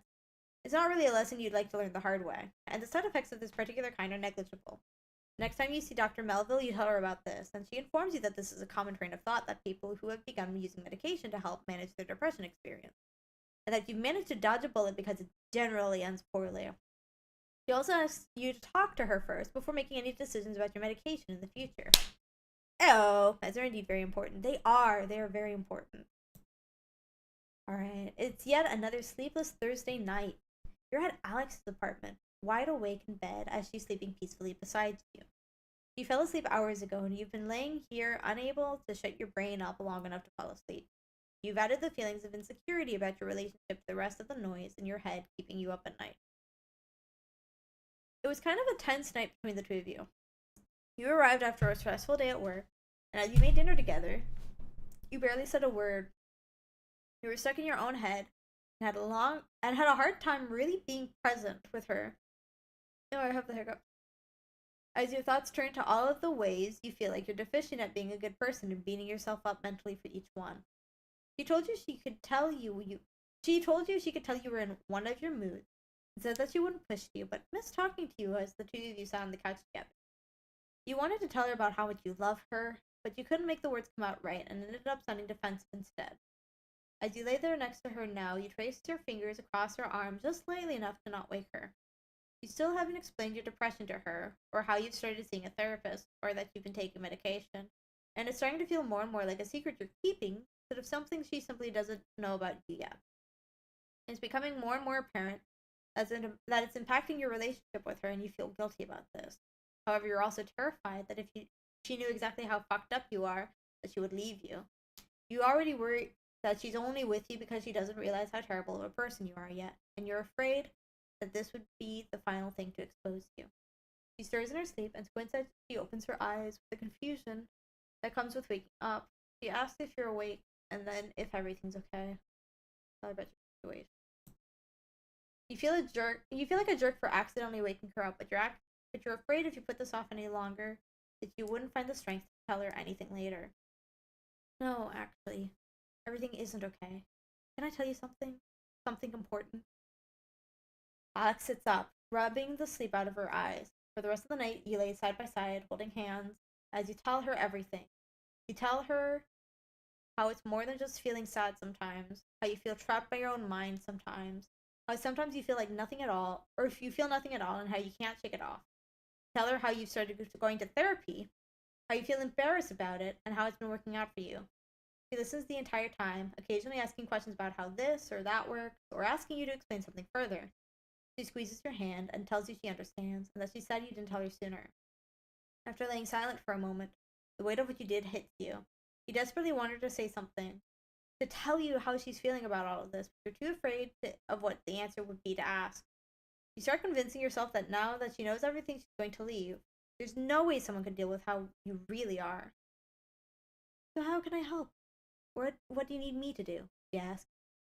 You think for a second, and the answer you come up with fills you with despair. I honestly don't know. I wish I knew how to fix this. But I don't know that you can do anything. I think it's something I just have to live with. She looks at you with sad eyes before kissing you on the forehead. Then I'll live with it with you. I don't know how you could possibly love me. She rolls over and wraps her arms around your neck, setting her head on top of yours. You don't need to. Just know that I do. Oh, Alex. She's so sweet. It's a Friday night and you're laying across your bed feeling pathetic. As you were leaving work tonight, a group of coworkers asked if you wanted to join them for drinks. Feeling antisocial and put on the spot, you declined. You have a habit of. You are often so convinced that you are weird and terrible, and that any invitation to hang out will end in disappointment for those inviting you. You never feel like you know how to God, my words are not coming out right. You never feel like you know how to act in a group outings, and you feel like a total creep since it seems to come naturally to anyone who isn't you. You find yourself petrified of breaking some unknown social rule that you don't often go out.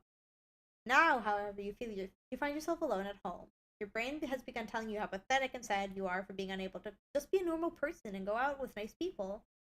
You can't figure out why you can't just go and meet people and enjoy yourself. At the same time, you're also feeling like no one would possibly want you to hang out if they really knew you, because you're dull and weird anyway.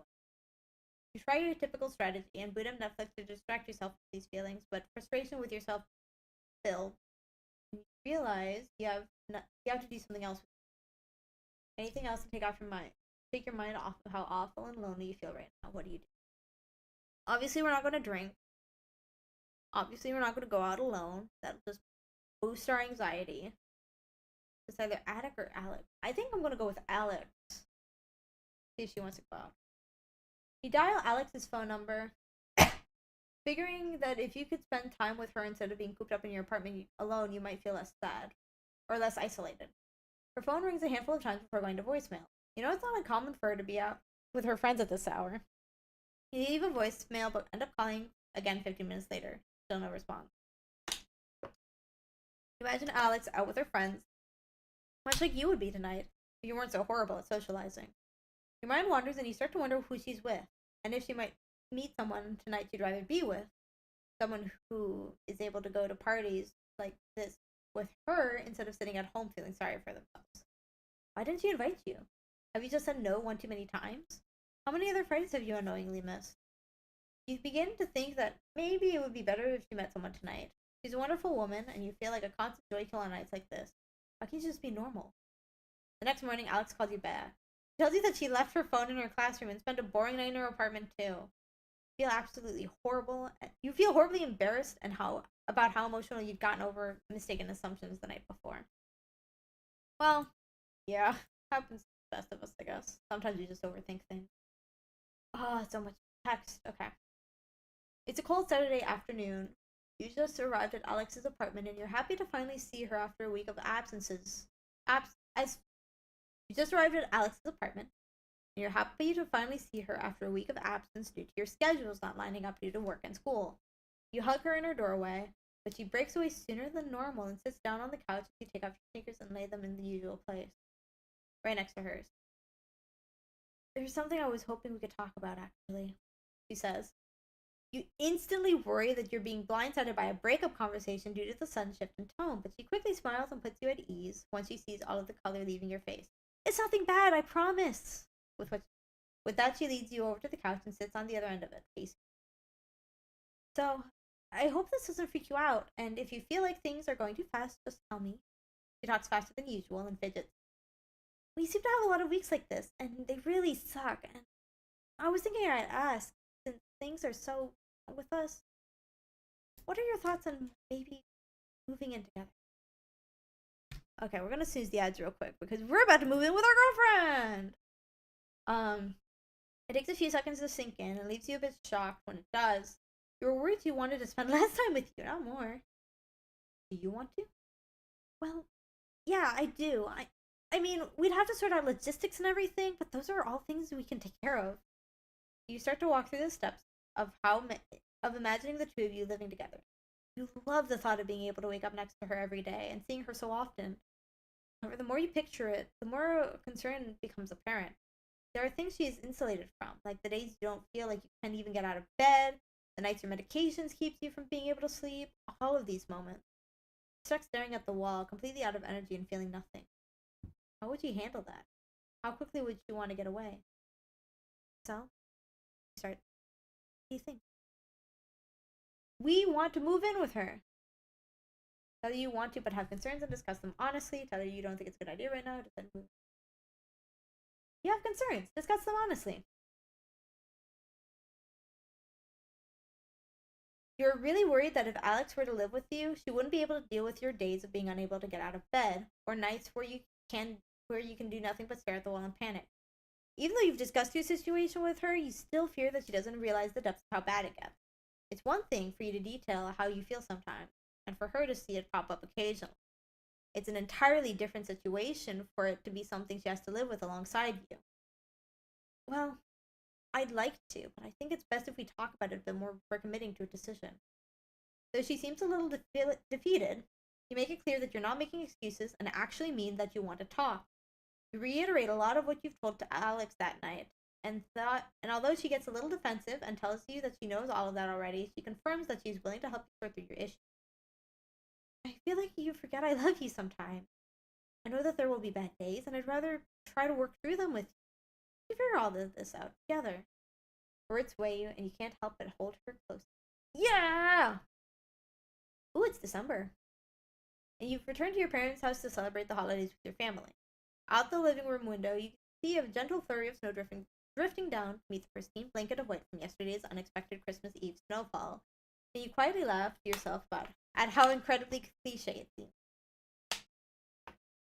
Still, as you sit down to dinner, you can't help but notice how being surrounded by family and the overly kitschy atmosphere your mom's decorations have created have actually made you feel relaxed and almost comfortable. Your mom is running around, frantically checking the oven and the stockings and just generally trying to family time it up, while your dad sits at the head of the table drinking a beer and laughing with your brother Malcolm. His wife Karen is there too, whom you've always gotten along well with. As you thoughtfully munch away at your turkey, listening to the conversations around you, your thoughts drift back over the last few moments. You think about how hard things had gotten, replaying over in your mind some of your worst as well as some of your best memories. It seems like all of these things just came to a head over the past few months, with a sudden flurry of relationship turmoil and professional anxiety, social stress, and above all, an omnipresent sense of weight that it seems you just recently became aware of. You're drawn out of your reverie by your dad's familiar booming laugh at some cheesy comment Malcolm made. Seems to have hit the mark. Seems to have hit its mark. Sitting at that table, you're suddenly immensely glad for the chance to be able to ignore everything for an evening, and not have to struggle trying to explain yourself for once. Fortunately, everyone seems to be content with laughing at each other's jokes and discussing favorite sports teams. And for a while, you think you'll you'll be able to get through dinner without any embarrassing personal intrusions. But no sooner did the thought cross your mind than the table conversation triples off, leaving a slightly awkward silence to descend upon the dinner. So, how are you doing these days? Your mom asked you pointedly. It's such a simple question, one that you seem to have had to answer countless times recently. Take a moment to recollect your thoughts. Looking up, you take a deep breath. Well, you've never really thought of yourself as a fighter, and even to say it now sounds hokey, but looking back on the past few months to where you are now, it really does feel like you've endured an immense struggle. And you look at where you are now with a sense of something that isn't quite pride. You still hate your job and find it unpleasant, but you're surprised to find that going into work every day is no longer a monumental challenge. You started adopting some clever techniques, like taking short 2 minute breaks every hour to break up the monotony. You now view your job as just 8 short hours of your day, a compartmentalization technique Dr. Melville told you about that you found works quite well. I'll the other. Oh. You know this job isn't what you want to do for the rest of your life, and you've started actively looking for other positions, even attending a couple preliminary interviews. You started making efforts to go out with your friends more. While the social scene still makes you very uncomfortable sometimes, you're more and more able to let yourself just enjoy the company of your friends. In fact, your relationship with many of them has increased over the past little while. You still definitely have days where you flake out or don't feel up to hanging out, but for the most part, your friends are understanding and appreciate your communication. By far, the biggest change you've noticed in your life has been in your relationship with Alex.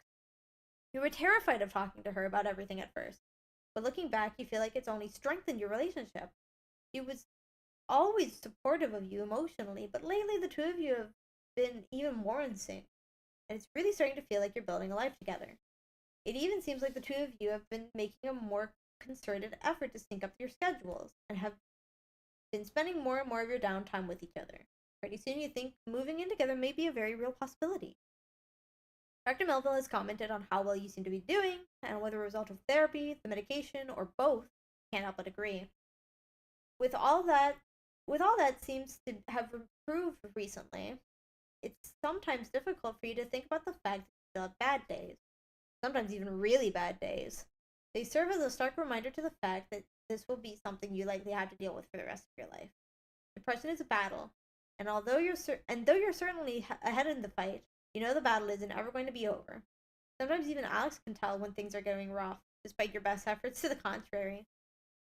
While you know that the depression can never be cured, you have a very strong support network in your friends, and even Malcolm, and armed with a newfound confidence. Ah, damn it, we were so close to finishing the. Ah. And with the newfound confidence, your friends and family, you accept the road may be rocky, is at least not solitary. Meet your mom's gaze from across the table and muster up a smile. I'm good, Mom. Tell her. She says nothing, but you can feel her smile from across the room. Epilogue! Well, first we're going to do an ad time. Actually, I'm going to be right back because I need to go to the bathroom. So we're going to BRB. And when we get back, we will read the epilogue. BRB!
Want a break from the ads?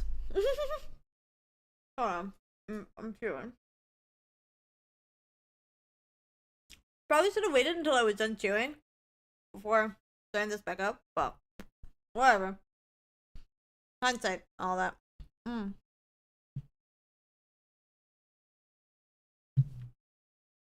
Yeah, Vicky, you do you, yeah. So we beat the game. And we got a pretty okay ending, I think. We really want to thank you for taking the time to play Depression Quest. We realize it may not be the most enjoyable game you've ever played, or even the easiest. We sincerely appreciate your involvement. If you would like to contribute to the developers and to the National Suicide Prevention Lifeline, feel free to do so. I will open that up for later. Like Depression itself, Depression Quest does not have an end, really. There's no need resolution to depression, and it was important to us that Depression Quest's own resolution reflects that.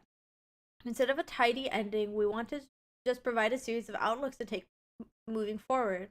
After all, that's all we can really do with depression. Just keep moving forward.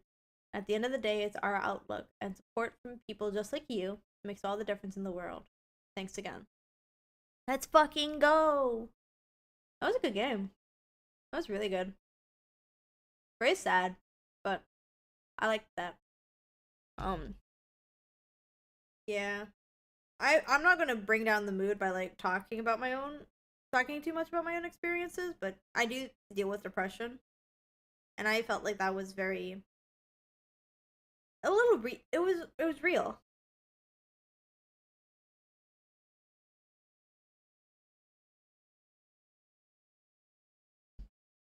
That was something I could relate to. Mongo Billy, hello again. Hearts. Nikki Casey is pretty cool too. They have a game called Adventures with Anxiety. I may play that at some point. I played it before, but I'll play it again at some point. But for now,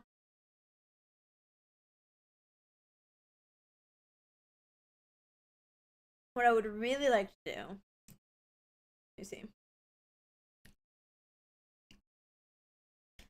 is I would like to go in. Sorry for disappearing. It's okay. It happens, you know. Clearly suit the games with the reading section above. Yes. Which 9.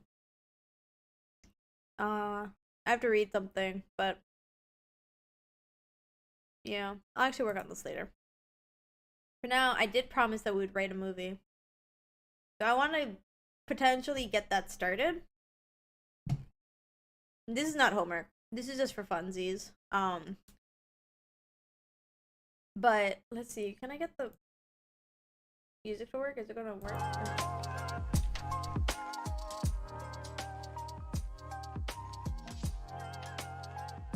Let's see.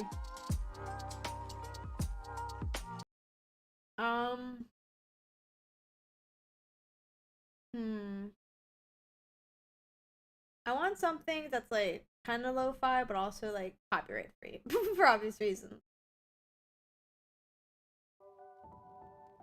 Here we go. Write a movie, yeah. Let me just put this in real quick. 3 hours of lo-fi beats to study to. 5 stops. This movie's gonna be the first one to make a $1 trillion. It's true. It's gonna be so good, guys. So, I have some ideas. I have a whole thing of ideas, honestly. And, let's see. Where are my ideas? I gotta pull them up real quick. I think the one that I want to go into, the one that I kind of want to focus on, let's see. Okay, so I had a few. Person stuck in a time loop at a train station. EAS for an alternate timeline. If you guys don't know what that is, like the emergency. Fuck me. What the fuck was that word? Emergency? Oh my gosh. Emergency alert system for an alternate universe, for alternate timelines. Maybe do a first pass at that. Ooh, this one is good. A widower finds a river that allows him to glimpse into the past and potentially rewrite the fate of his husband. I forgot I wrote that one down.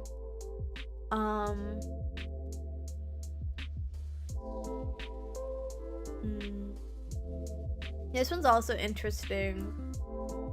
But I don't know if it's good enough to like make into it. I don't know if it's got enough steez to make into a short film. So I think I'm gonna make that into like an actual short story instead. Ooh, a doomsday, like an apocalypse log, if you guys have heard of that from TV trope. A man is possessed by something and he recounts his final moments before losing himself. That could also be interesting. I'll put it to a poll. So. Which idea? Time loop train station. What are the other ones? Hold on, I gotta remember. I forgot immediately. The other one was alternate EAS. No, we got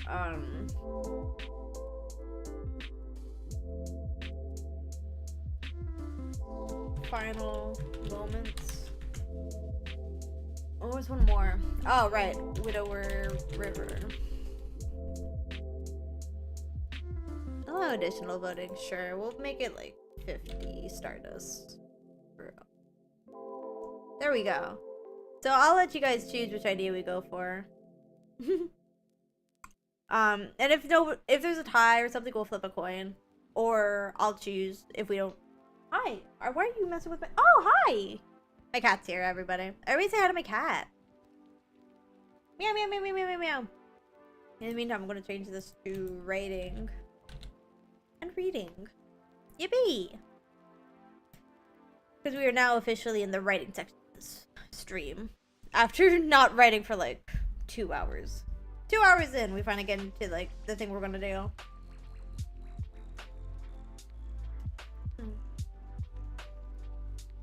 It's only yours, so good.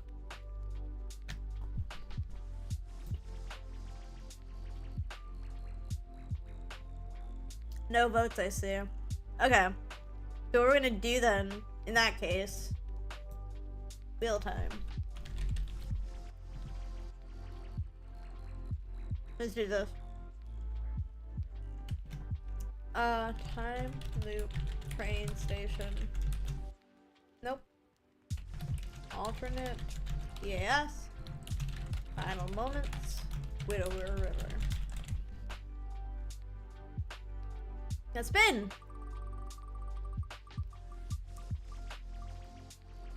Ooh, this one will be interesting.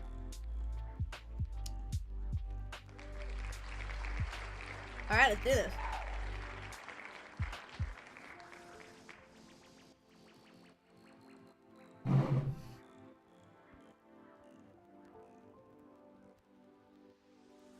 Let's see. Hold on, I just got a DM. I checked something.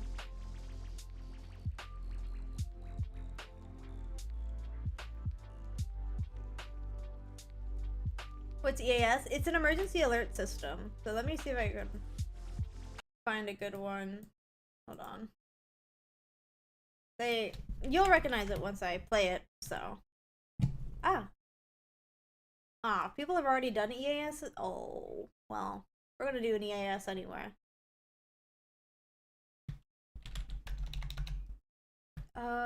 Which one do I wanna go with? I wanna go with like a real one.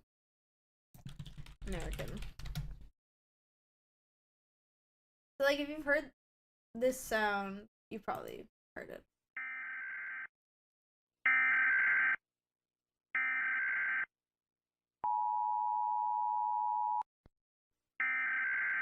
That's the EAS. Like, and then it goes on to describe, like, talk about like what exactly is going on. Yeah. So we're doing an EAS, but it's gonna be like slightly different. All right, let's see. Cat, what are you doing here? What are you doing, Kibby? Can I get a kissy? I give you a little kissy. Gonna give you another one.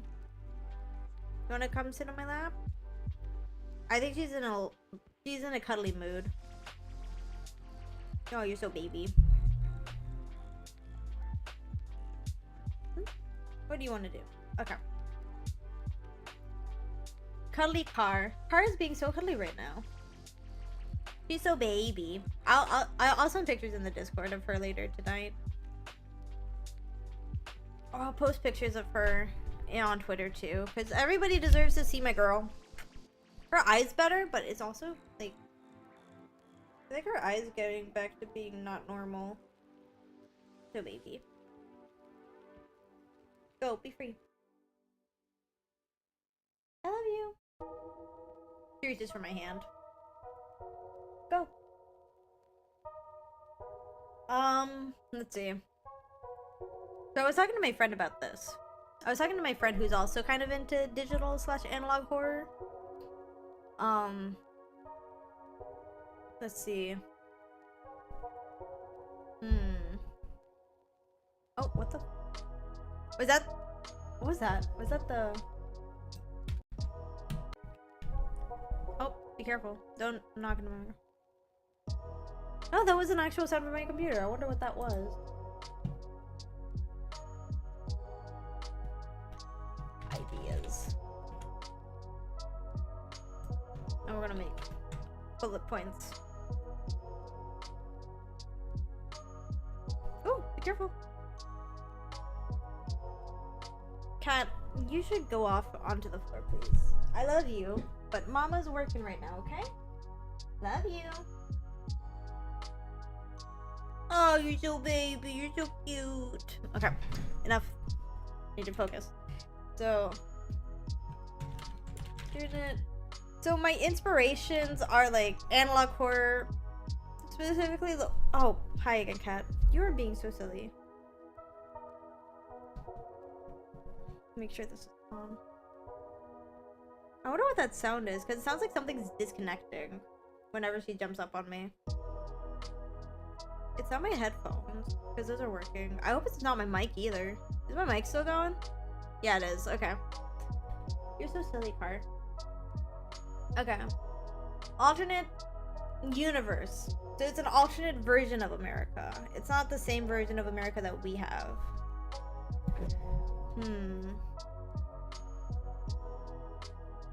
Yeah, you can sit there. Alternate. But I'm gonna have to work around you, you know. Be careful with my mic stand, please. Oh my gosh. Cat, you're being very cute. I need to go down. Thank you. Version of America. Do we want it to be alternate history, or how close do we want this to be to like actual America? That's the question.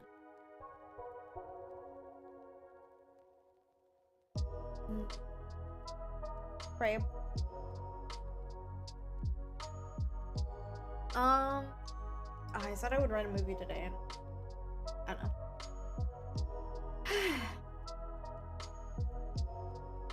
Oh my god, Cat. You're getting a little frustrating. I love you though, but it's okay. She usually only bothers me when she's hungry, which is always. She's always hungry. No matter when I feed her, how much I feed her, she's always hungry.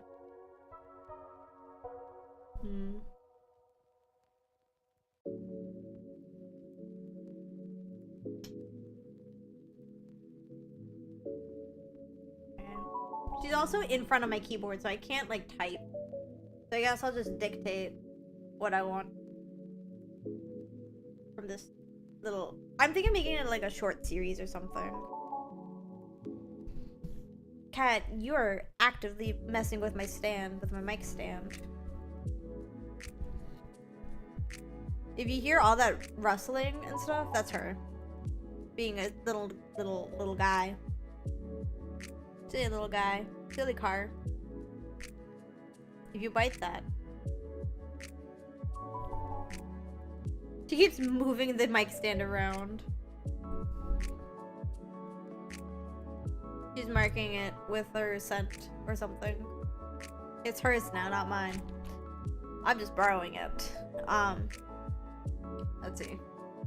Alternate version of America. Alternate version of Earth. I keep hearing her mess with your mic stand. So cute. Yeah, she's being a little guy. She's just being a little guy. She's so baby, you know. Let's see. Alternate version of Earth with, by extension, means an alternate America. I wanted to be in the same... I wanted to be in English, though, for obvious reasons. Because I don't know any other languages. Except for un poco de español. So... It's gonna be in English. Still speaks English. Maybe a strange form of it, though?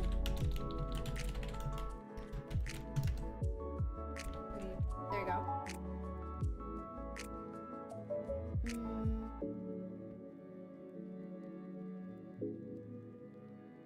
Let's see.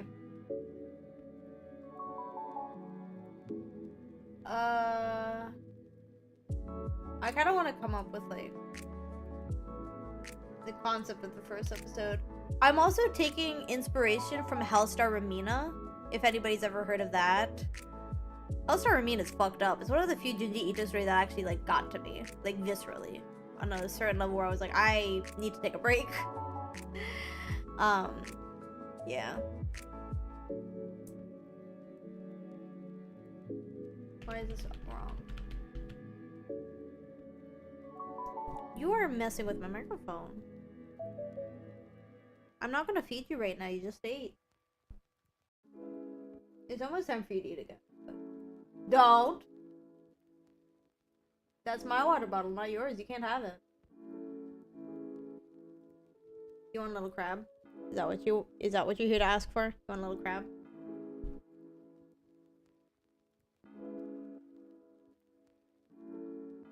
You dropped it, you baka. Look at it.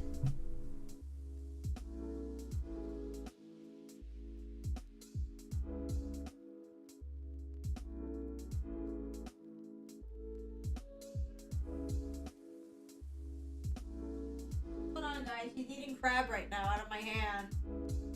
There she goes. There, you got a little treat. A little crab is a treat. Let's see. Think, Hugo, Lippo. Type, speech. Well, no, Great God Grove.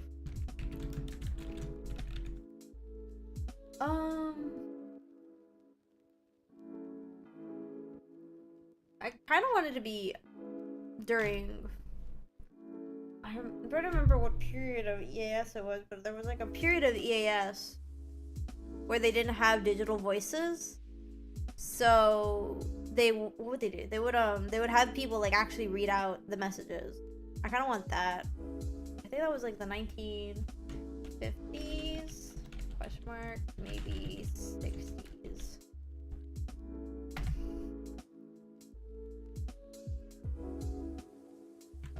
Indent this. So it's gonna be a period piece set in an alternate universe, which is like America, but it's not America, decidedly. It's gonna be like alternate history. Genres. Alternate history. Period piece. Horror, obviously. Cosmic horror?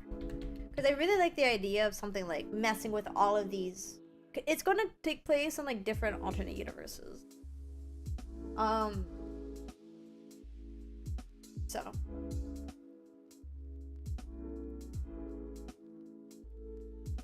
big. Let's see. What? You want more pets? Is that what you are so cuddly right now? What is up with you? You're... Okay, there it is again. What is that?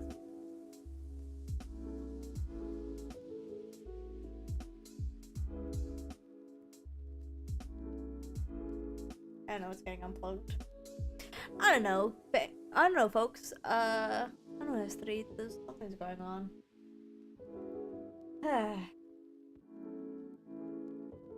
I want to plot out the first episode, maybe, and then probably call it a night there. Wait, what's a period piece? A period piece is a piece of media that takes place in a specific time period. That's why it's called a period piece. So, for instance, what's a good period piece movie?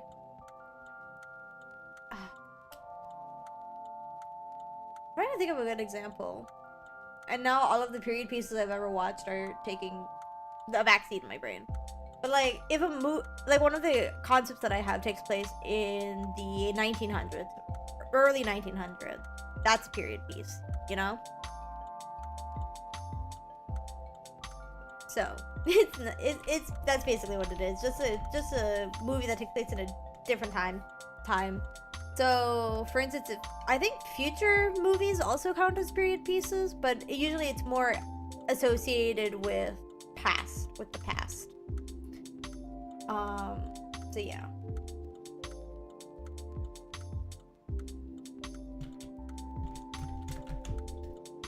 Let's try to plot out episode 1. Like, what Korean movies...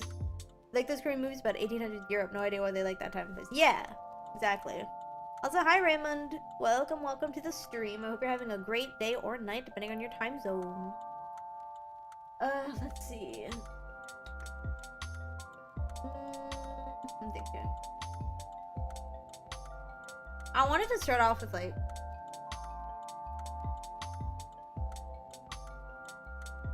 I don't want to lean too into Hellstar Ramina, is the thing. I don't want it to lean too into Hellstar Ramina. I don't want it to be like a plagiarized kind of thing. Although I really do like the idea of like some cosmic force that is affecting all of these universes. So. Concepts. Let me just real quick. Line and space. Probably gonna change the font to Superior New 12 point.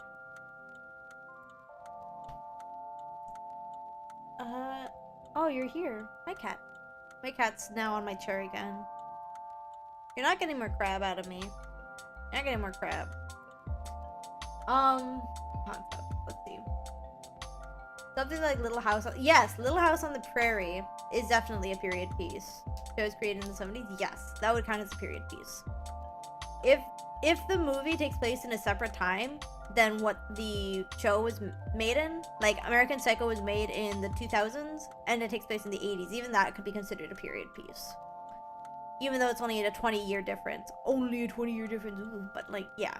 It's a period piece nonetheless. Concept.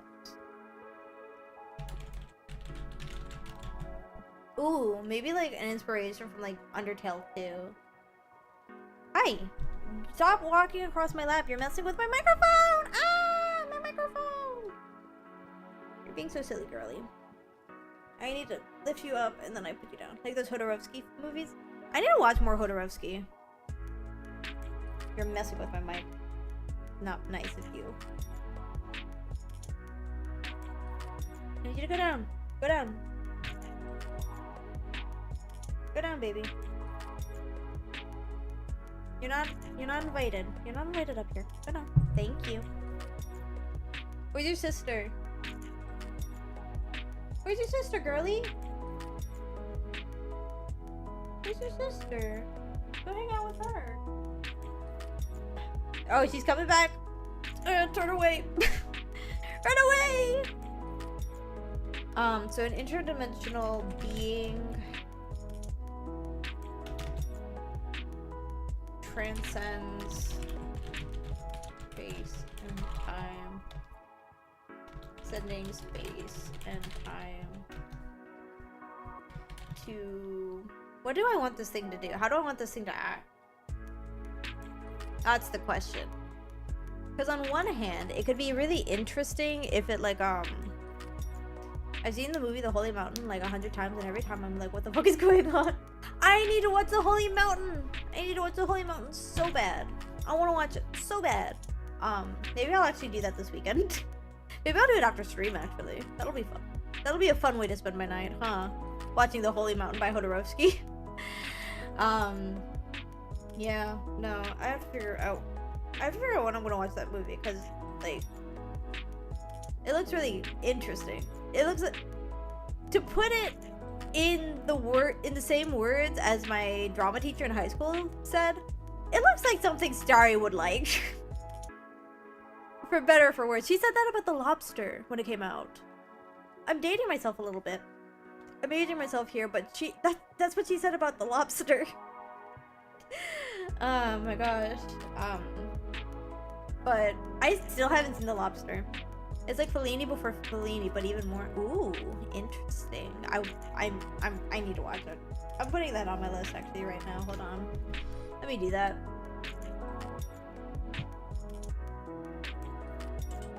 Where is...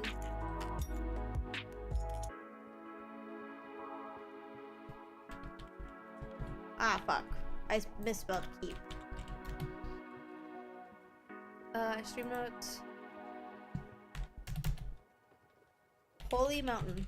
Please, dear God, watch this movie. Please. With a few extra E's in there. There we go. Perfect. It will get done. It will get done.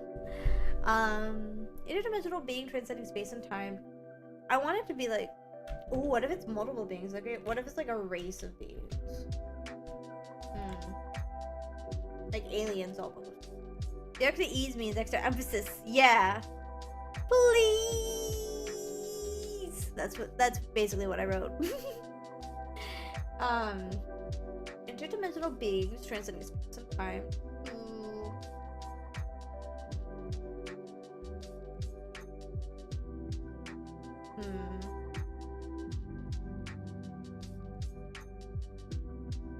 To take over planet?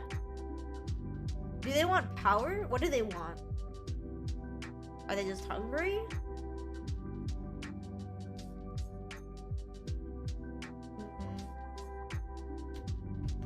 I think I'm going to leave it to being singular. To obtain a legendary relic. Maybe. That wouldn't be that bad of an idea. But I also feel like emphasis, that's what matters exactly. It makes me think of Adventure Zone. Spoilers for Adventure Zone. I don't want to say which arc though, which arc it is, but yeah. Let's see. Also, everybody should go listen to the Adventure Zone. It made me cry. It made me cry when I first finished listening to it. So good. Interdimensional being transcending space and time. Sustain itself via the... Not consumption. I don't want it to be consumption. Maybe it's like a Q-based situation from Madoka Magica. Spoilers for Madoka Magica. If you haven't watched it, go watch it, please. It's really good. But essentially it turns out that they are harvesting power from Earth people in order to quell the heat death of the universe. Very bizarre turn of events, but I mean, it makes sense in the show. But I want this thing to sustain itself.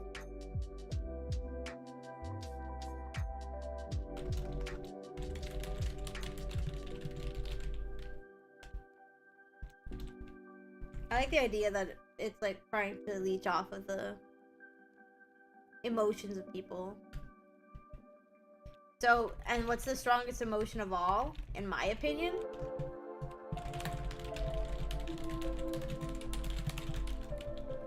Fear. Fear is a very strong emotion. It makes people do wacky and wild things. So. Oh, let me make this bigger actually so you guys can see it better. Hold on. There we go. Wouldn't the best way to stop the heat death of the universe be to stay very still? Honestly, I don't know where they got it from, where they got that concept from, but... Madoka Magico is really good. Never got super far into it because I was busy watching a bunch of other anime, but I remember enjoying it. Super dark though. Very fucked up anime, but I really like it. It is... I recently got a bunch of Madoka Magica stickers, so I am excited to slap those on my laptop and wherever I can put them. I got a Madoka sticker and I got the Magic Quintet or whatever they're called. Holy Quintet, I think is what they're called actually. But yeah. Themes. Ooh, hold on, I got an idea. First episode.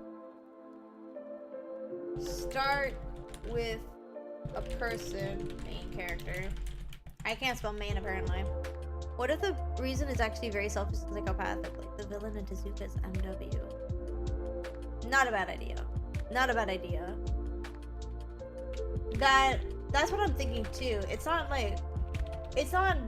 doing this for a good reason, quote unquote good reason. It's doing this for maybe a reason that's unknown to us, the viewers, but it's a reason known to it. And it's not going to share that reason. But we know that it's... Cat, you're so silly goofy. Why are you here again? You're gonna mess with my microphone more? Like the bad dude that just wants to kill all of Japan. Wow. I don't think I've seen MW yet. I'm trying to remember what MW is. The only thing I can think of is Monster Hunter, which I know it's not Monster Hunter. And I don't think Tezuka worked on that. But yeah, I need to watch more anime. I need to watch more anime than just Perfect Blue and like all of Satoshi Kon's work, and also Madoka Magica. What's the song supposed to go up here? Themes. I don't know. We'll figure out themes later. Start with the person main character standing in front of their TV. Cat, you are being a nuisance. I love you dearly, baby. Just lay down. You can lay down if you want. You don't have to stand up. Just like relax. Okay, because if you're gonna be up here, you need to relax. Because I am writing. I'm busy. You want to say hi? You want to say hi to the people at home, baby? Want to say anything to the people at home? Silent. You're so quiet, baby. I love you. Okay. Start with a person, main character standing in front of their TV. Have person explain that they caught something weird on their DVR the previous night while watching. There's a part in the beginning where the villain dresses up as a nun. Ooh, that is interesting. That's very interesting. Watching while recording a show.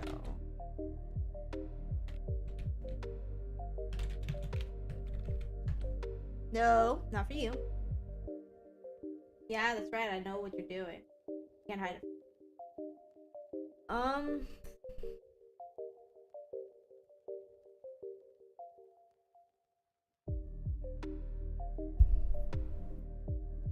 Proceed to ask the... No. No. Respect me. You're being so disrespectful right now, girlie. Oh, I'm gonna lift you up all the way up. I'm gonna put you dead. Because she wants to knock things over. I can tell. I can see it in her eyes. Her little eyes. Little baby eyes. Little baby. Little baby man. Little baby.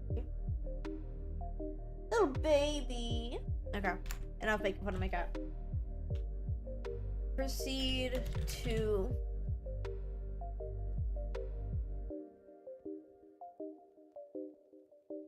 Oh my god. Cat, please. I'm begging you. Don't. Stop messing around. No. I might have to go feed her real quick, actually. If she keeps doing this, I might have to go feed her. I just don't want to show that this... I mean, she's asking politely, but she's also like... I don't know. I'm trying to work here, and she's being a baby. You can sit down. Sit down. I love you. Okay, there we go. She's relaxed now. Yes, yes. The creature is devious in nature. The car is crashing the party. He's really just being a little guy. I don't know why she's being so cuddly right now. No, I do know. Raymond, thank you so much for becoming an Estrellita. Thank you, thank you, thank you. I hope you have a great time on the starship. My cat is so cuddly, but only when she's hungry. And I know she's hungry right now. But I did just feed her. So she doesn't need to eat. I think she's just being a baby because she sees me eating and she's jealous. Isn't that right, baby girl?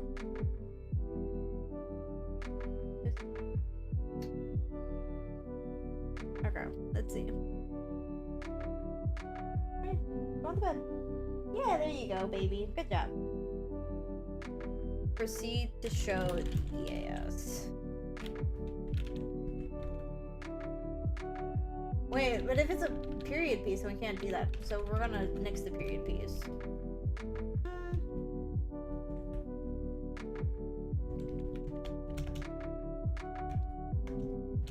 Nixing the period piece.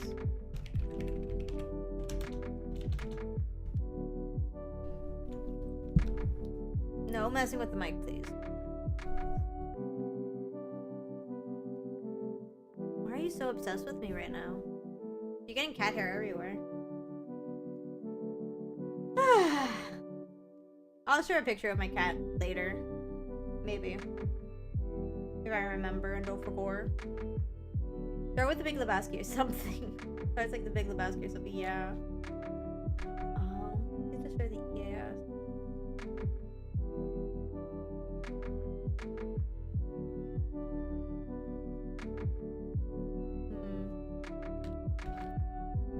We're gonna indent this a little bit. Gotta ask, what does Estrellitas mean? Like, what's the inspiration behind the name?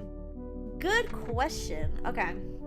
So, Estrella in Spanish is star, right? Ita is a diminutive term, which basically means small and cute. Yeah, so it's like just little star. It just means little stars. I used to call my fans starlings, but that was a really popular fan name, so I decided to make it something else. And I'm pretty happy with that, if I could say it, Estrellitas. I'm very happy with that name, so I don't think it's going anywhere anytime soon.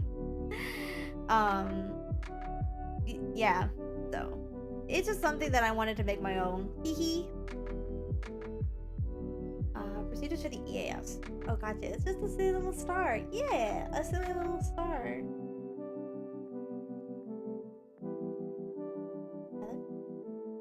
My cat just reached for my hand. Okay. Proceed to show the EAS. How do I want this EAS to go? This is inspired by an actual YouTube video I made once. I won't say what it was for, but I found an ARG on TV. At the time I was really confused by it. And I recorded it and I posted it online because I was like, what's going on with this? Why is it on my TV? So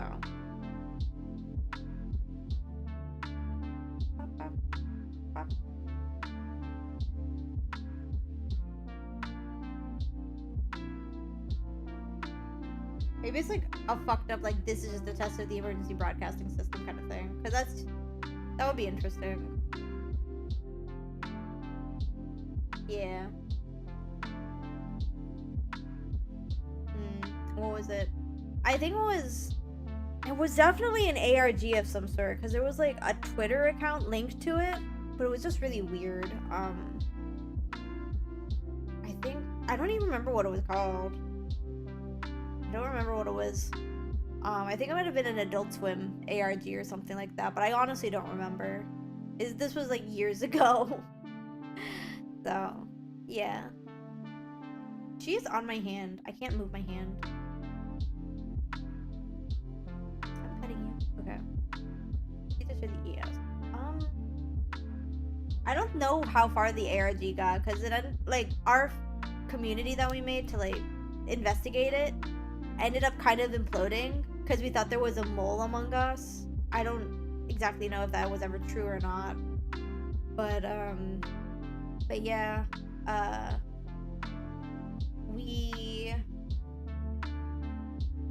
trying to remember exactly what happened.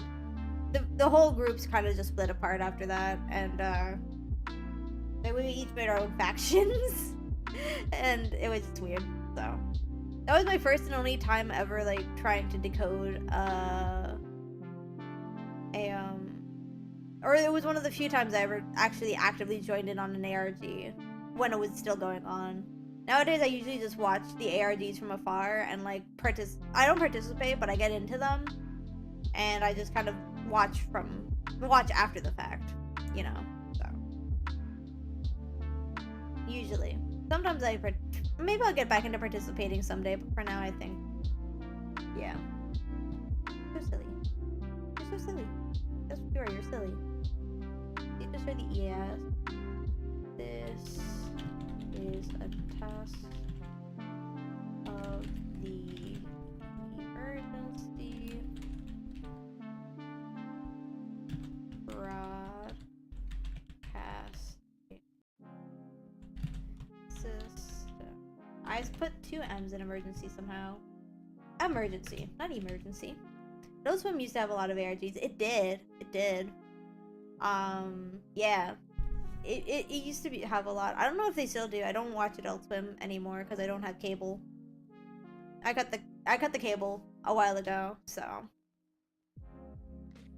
so now I just have like Netflix and stuff. But I really miss having access to like cable sometimes.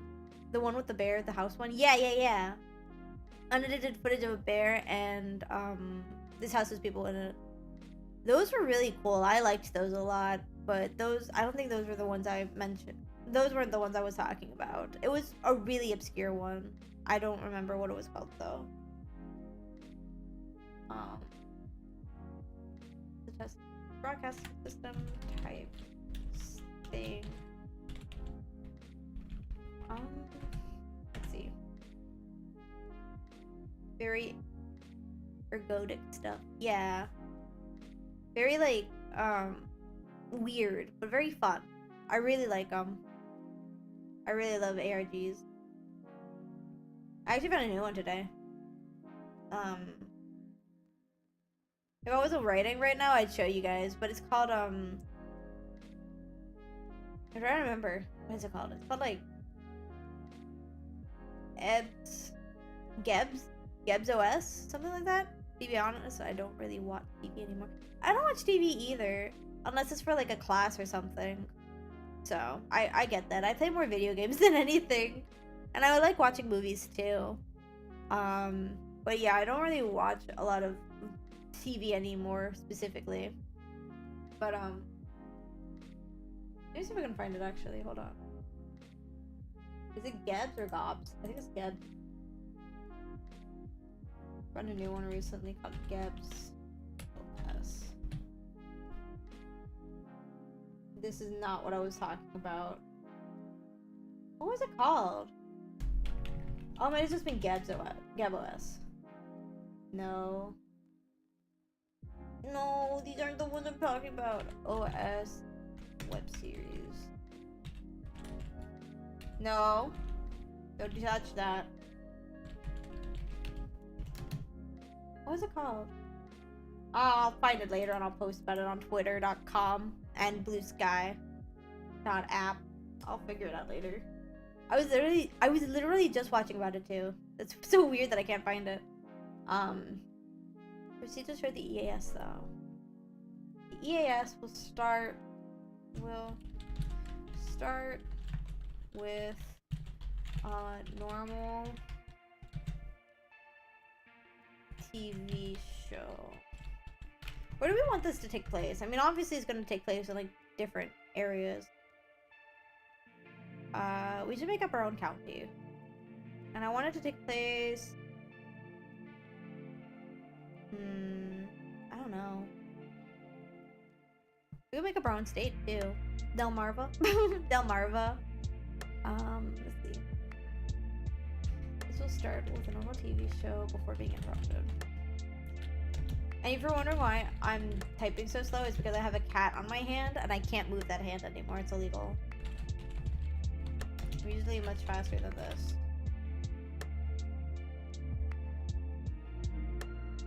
Excuse mad that I'm not petting her. Hold on. Yeah, there you go. You like being pet? You like being pet, girly? Ah, yeah, you're so good. Hey, don't bite me. That's rude. Cruel and unusual. Oh, now you're angry that I stopped petting you. You tried to bite me. This is a test of the emergency broadcast type thing. Then it gets interrupted by something.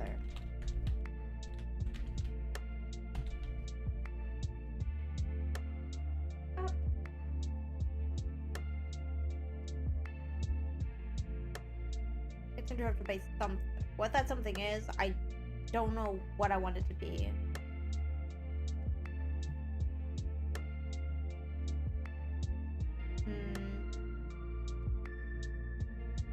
Maybe it's like a panicked reporter or something.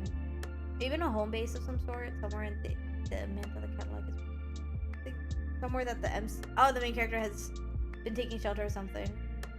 I want this to kind of take place before things hit the fan, you know? Oh, don't bite me. So rude. I know. Okay. Yeah. Interrupted by something. By very panicked.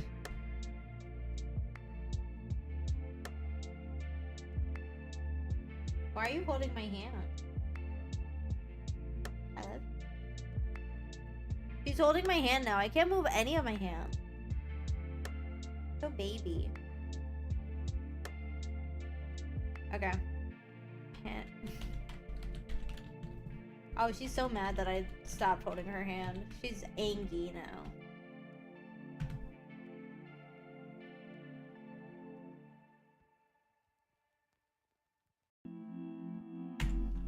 Said to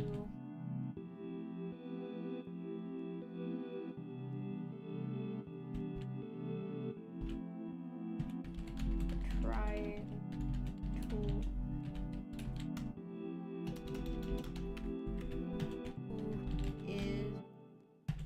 trying to contain themselves. It says to, what do we want them to say? We want them to remain calm. Remembering something from the media one just saw. It's that show called Close His Eyes and Points randomly at nothing, where that actor appears, the one from the movie. I have it on the tip of my tongue. Come on, you know which one I'm talking about. Help me. That's me. That's actually how it works for me. That's what I do. That's just me core. Let's remain calm and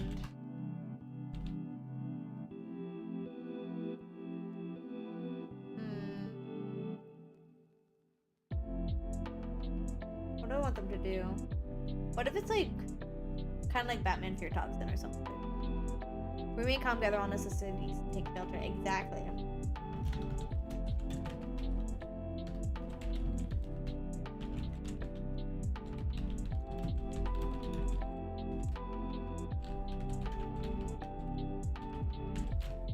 I like that. Just remain calm, gather necessities, and take shelter.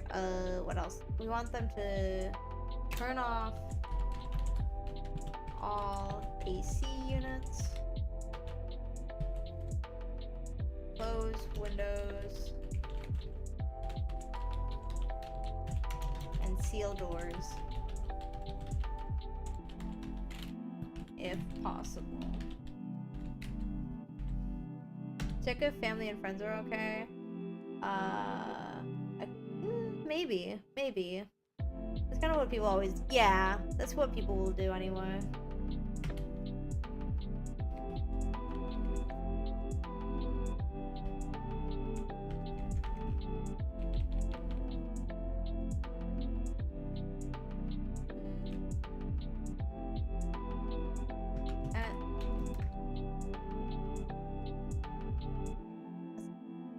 bite me. Stop biting. Ow. Stop biting me. My arm itchy. Alright. Turn off all the AC units, close the windows, and seal doors if possible. And then... fuck.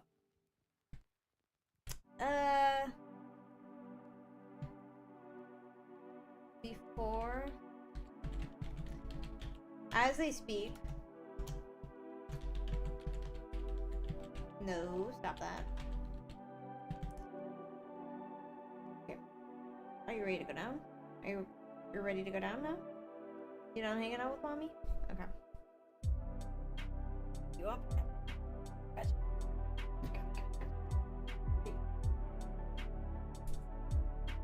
Alright. Arms itching now from something, I don't know. I'm not even allergic to cats. As I speak,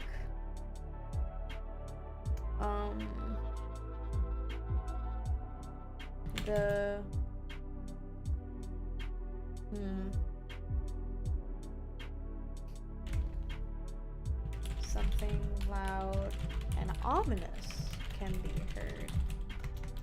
I don't want to... Okay, I'm trying not to, like, take too much inspiration from different things, but I really like the sun vanish. I really like, Halstar Ramina, stuff like that.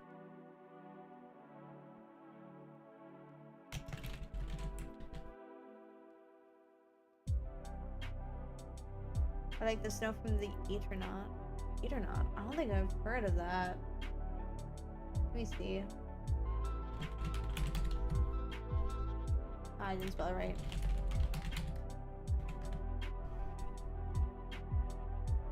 Ooh! I'd love to see some American representation up in here. Let's see.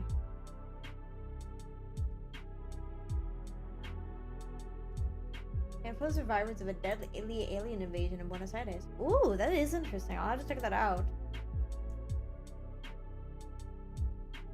Let's see.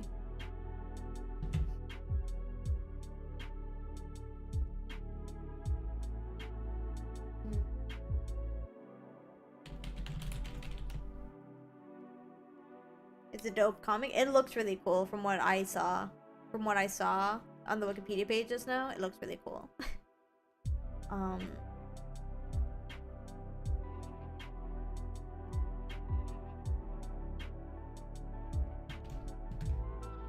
MC explains that they couldn't get into contact with any of their family or friends. Well, no, we'll do that later.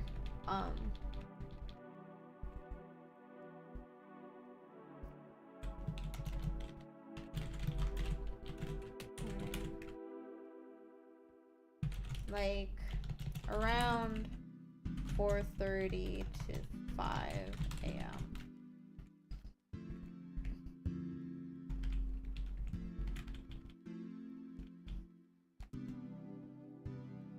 Weird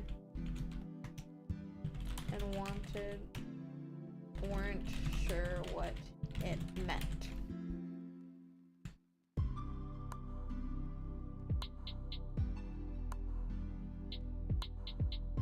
What's that?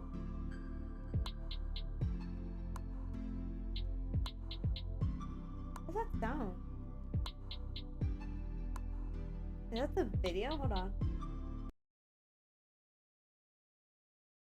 That is the video. That's so weird. It's in the music. It sounds like there's something like breathing in my ears. Hold on, listen.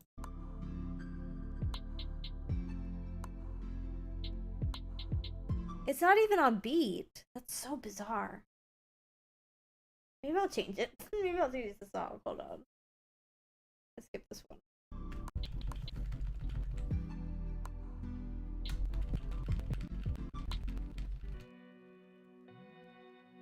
Okay, that was weird. I don't know why they put that sound effect in there. That's bizarre.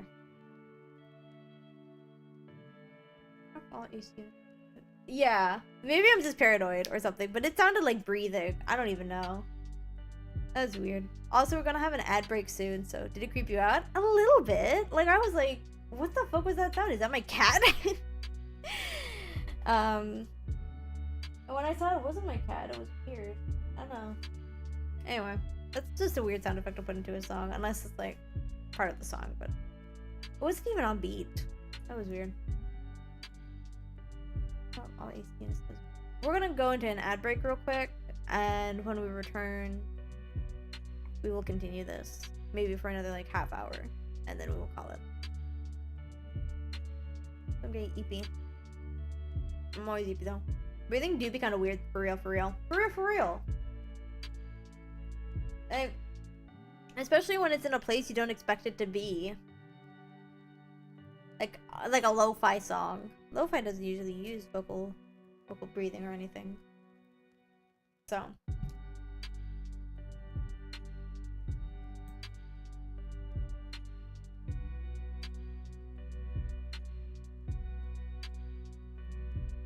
Hold on. I'm just waiting for the ads. I remember there was a lot of PS1 games that had very weird OSTs, also with weird sound effects like breathing or stuff like that. Yeah. Yeah. I had a PS1 when I was a really young kid, but we lost it, so I don't, where's the ads? Where's that time? Ba ba ba, ba ba ba ba ba, at time!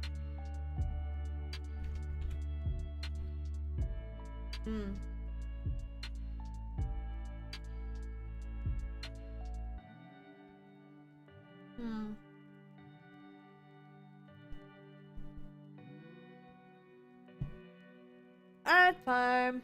That means I could have a snack.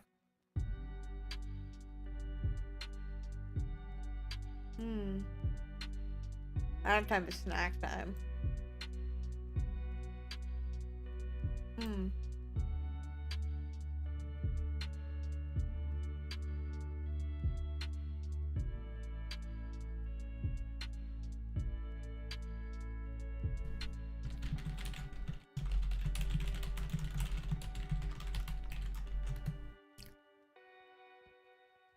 Hold on, let me see. I have no ads, feels good? Hell yeah.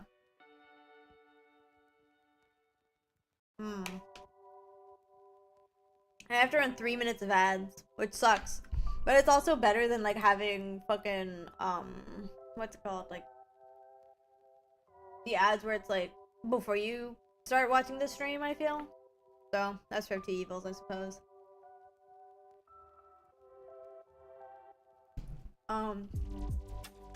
Let's see.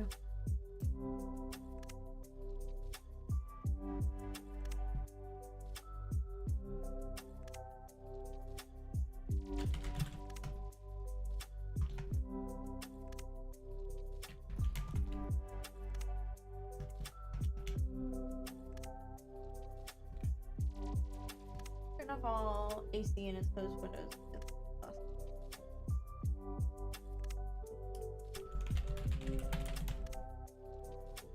Mask up too.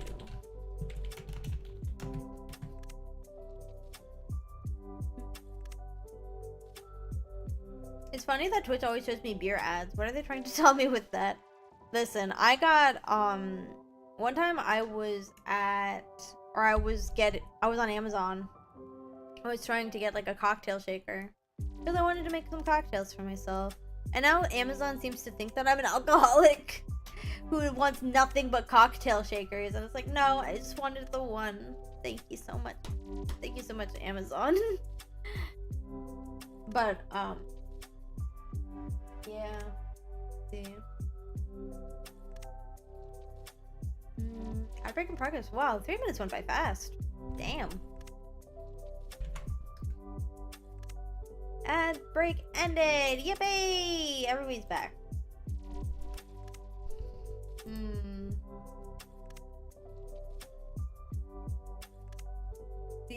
Seems like those ladies that drink wine on the kitchen aisle at night. Yeah. No, actually, I don't like wine. I'm not a big wine person. I'm more of a rum lady. I'm more of a rum person. So, I do like rum.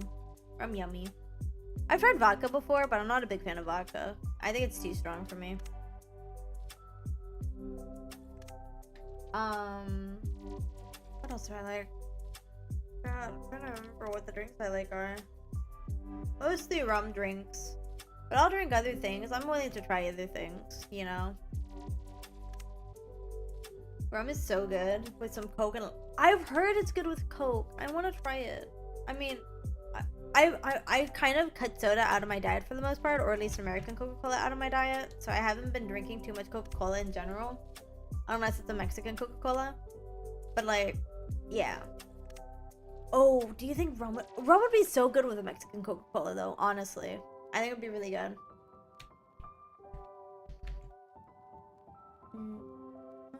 I like daiquiris. Daiquiris are good. But my favorite is probably like Malibu Bay Breezes, I think is what they're called. They're so good. How goes the writing? The writing is going. We're coming up with the concept right now. And then we're also like beating out the first episode. If that makes sense, we're outlining it. We're gonna have the sugar Coca-Cola over here. Hell yeah. Sugar Coca-Cola is so good. Not with that high. Get out of my face with that high fructose corn syrup bullshit. I don't actually think of ending it soon because I'm getting eepy. Even though I took a nap earlier. Let's see though. Let's try to finish up this first episode and then go from there.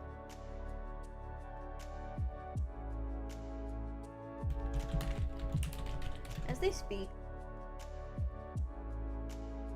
they are interrupted. A loud screaming sound. They tried to remain professional. So.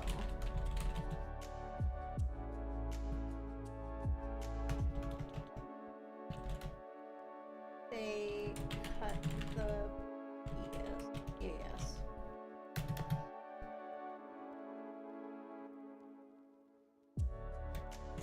From outside, screaming can be heard. Well, screaming can be heard from outside, actually.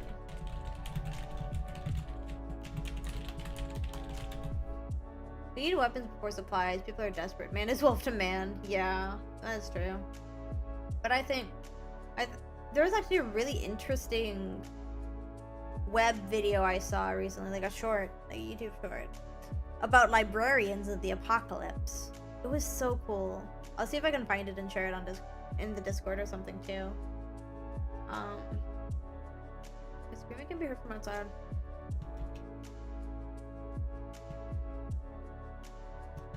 I don't want to just go straight to the screaming though.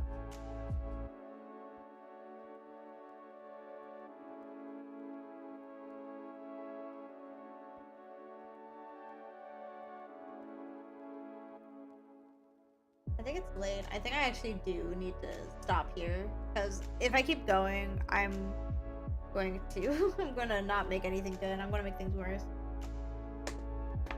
I think I'm gonna go back to just chatting real quick. So here we go. Actually, wait, hold on. Let me pause.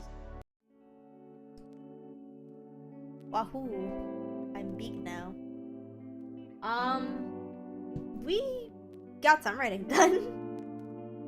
I will die in the bathroom in the apocalypse and be like the skeletons in Fallout. Yeah, me too, honestly. I don't think I'd survive an apocalypse. Just to be quite frank, I don't think I'd survive. I'm too soft. I'm too soft. I don't think I could. And I don't know how to take care of myself in like a way that would matter in the apocalypse. So I'd die. Flat out, I'd die. But let's not talk about that. Let's talk about the fact that we got some writing done, we got some homework done. We did a good job today, folks. I think we did pretty well. And I want to thank each and every one of you for coming out tonight to watch me do my silly little thing. I always appreciate it every time. Let me see if I can find somebody to raid though. Let's see.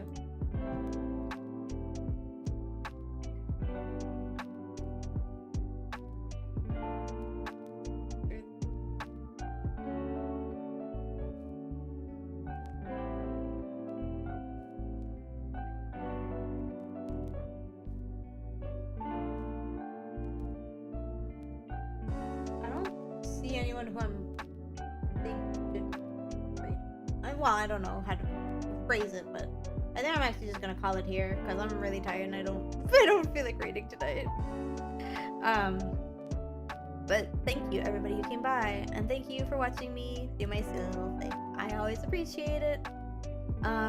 If you guys want to join the Discord, it's good to finally catch one of your streams. I want to be streaming tomorrow, hopefully on time this time. And hopefully I won't be so tired because we'll be playing more games. We'll be playing games tomorrow, which I'm excited for.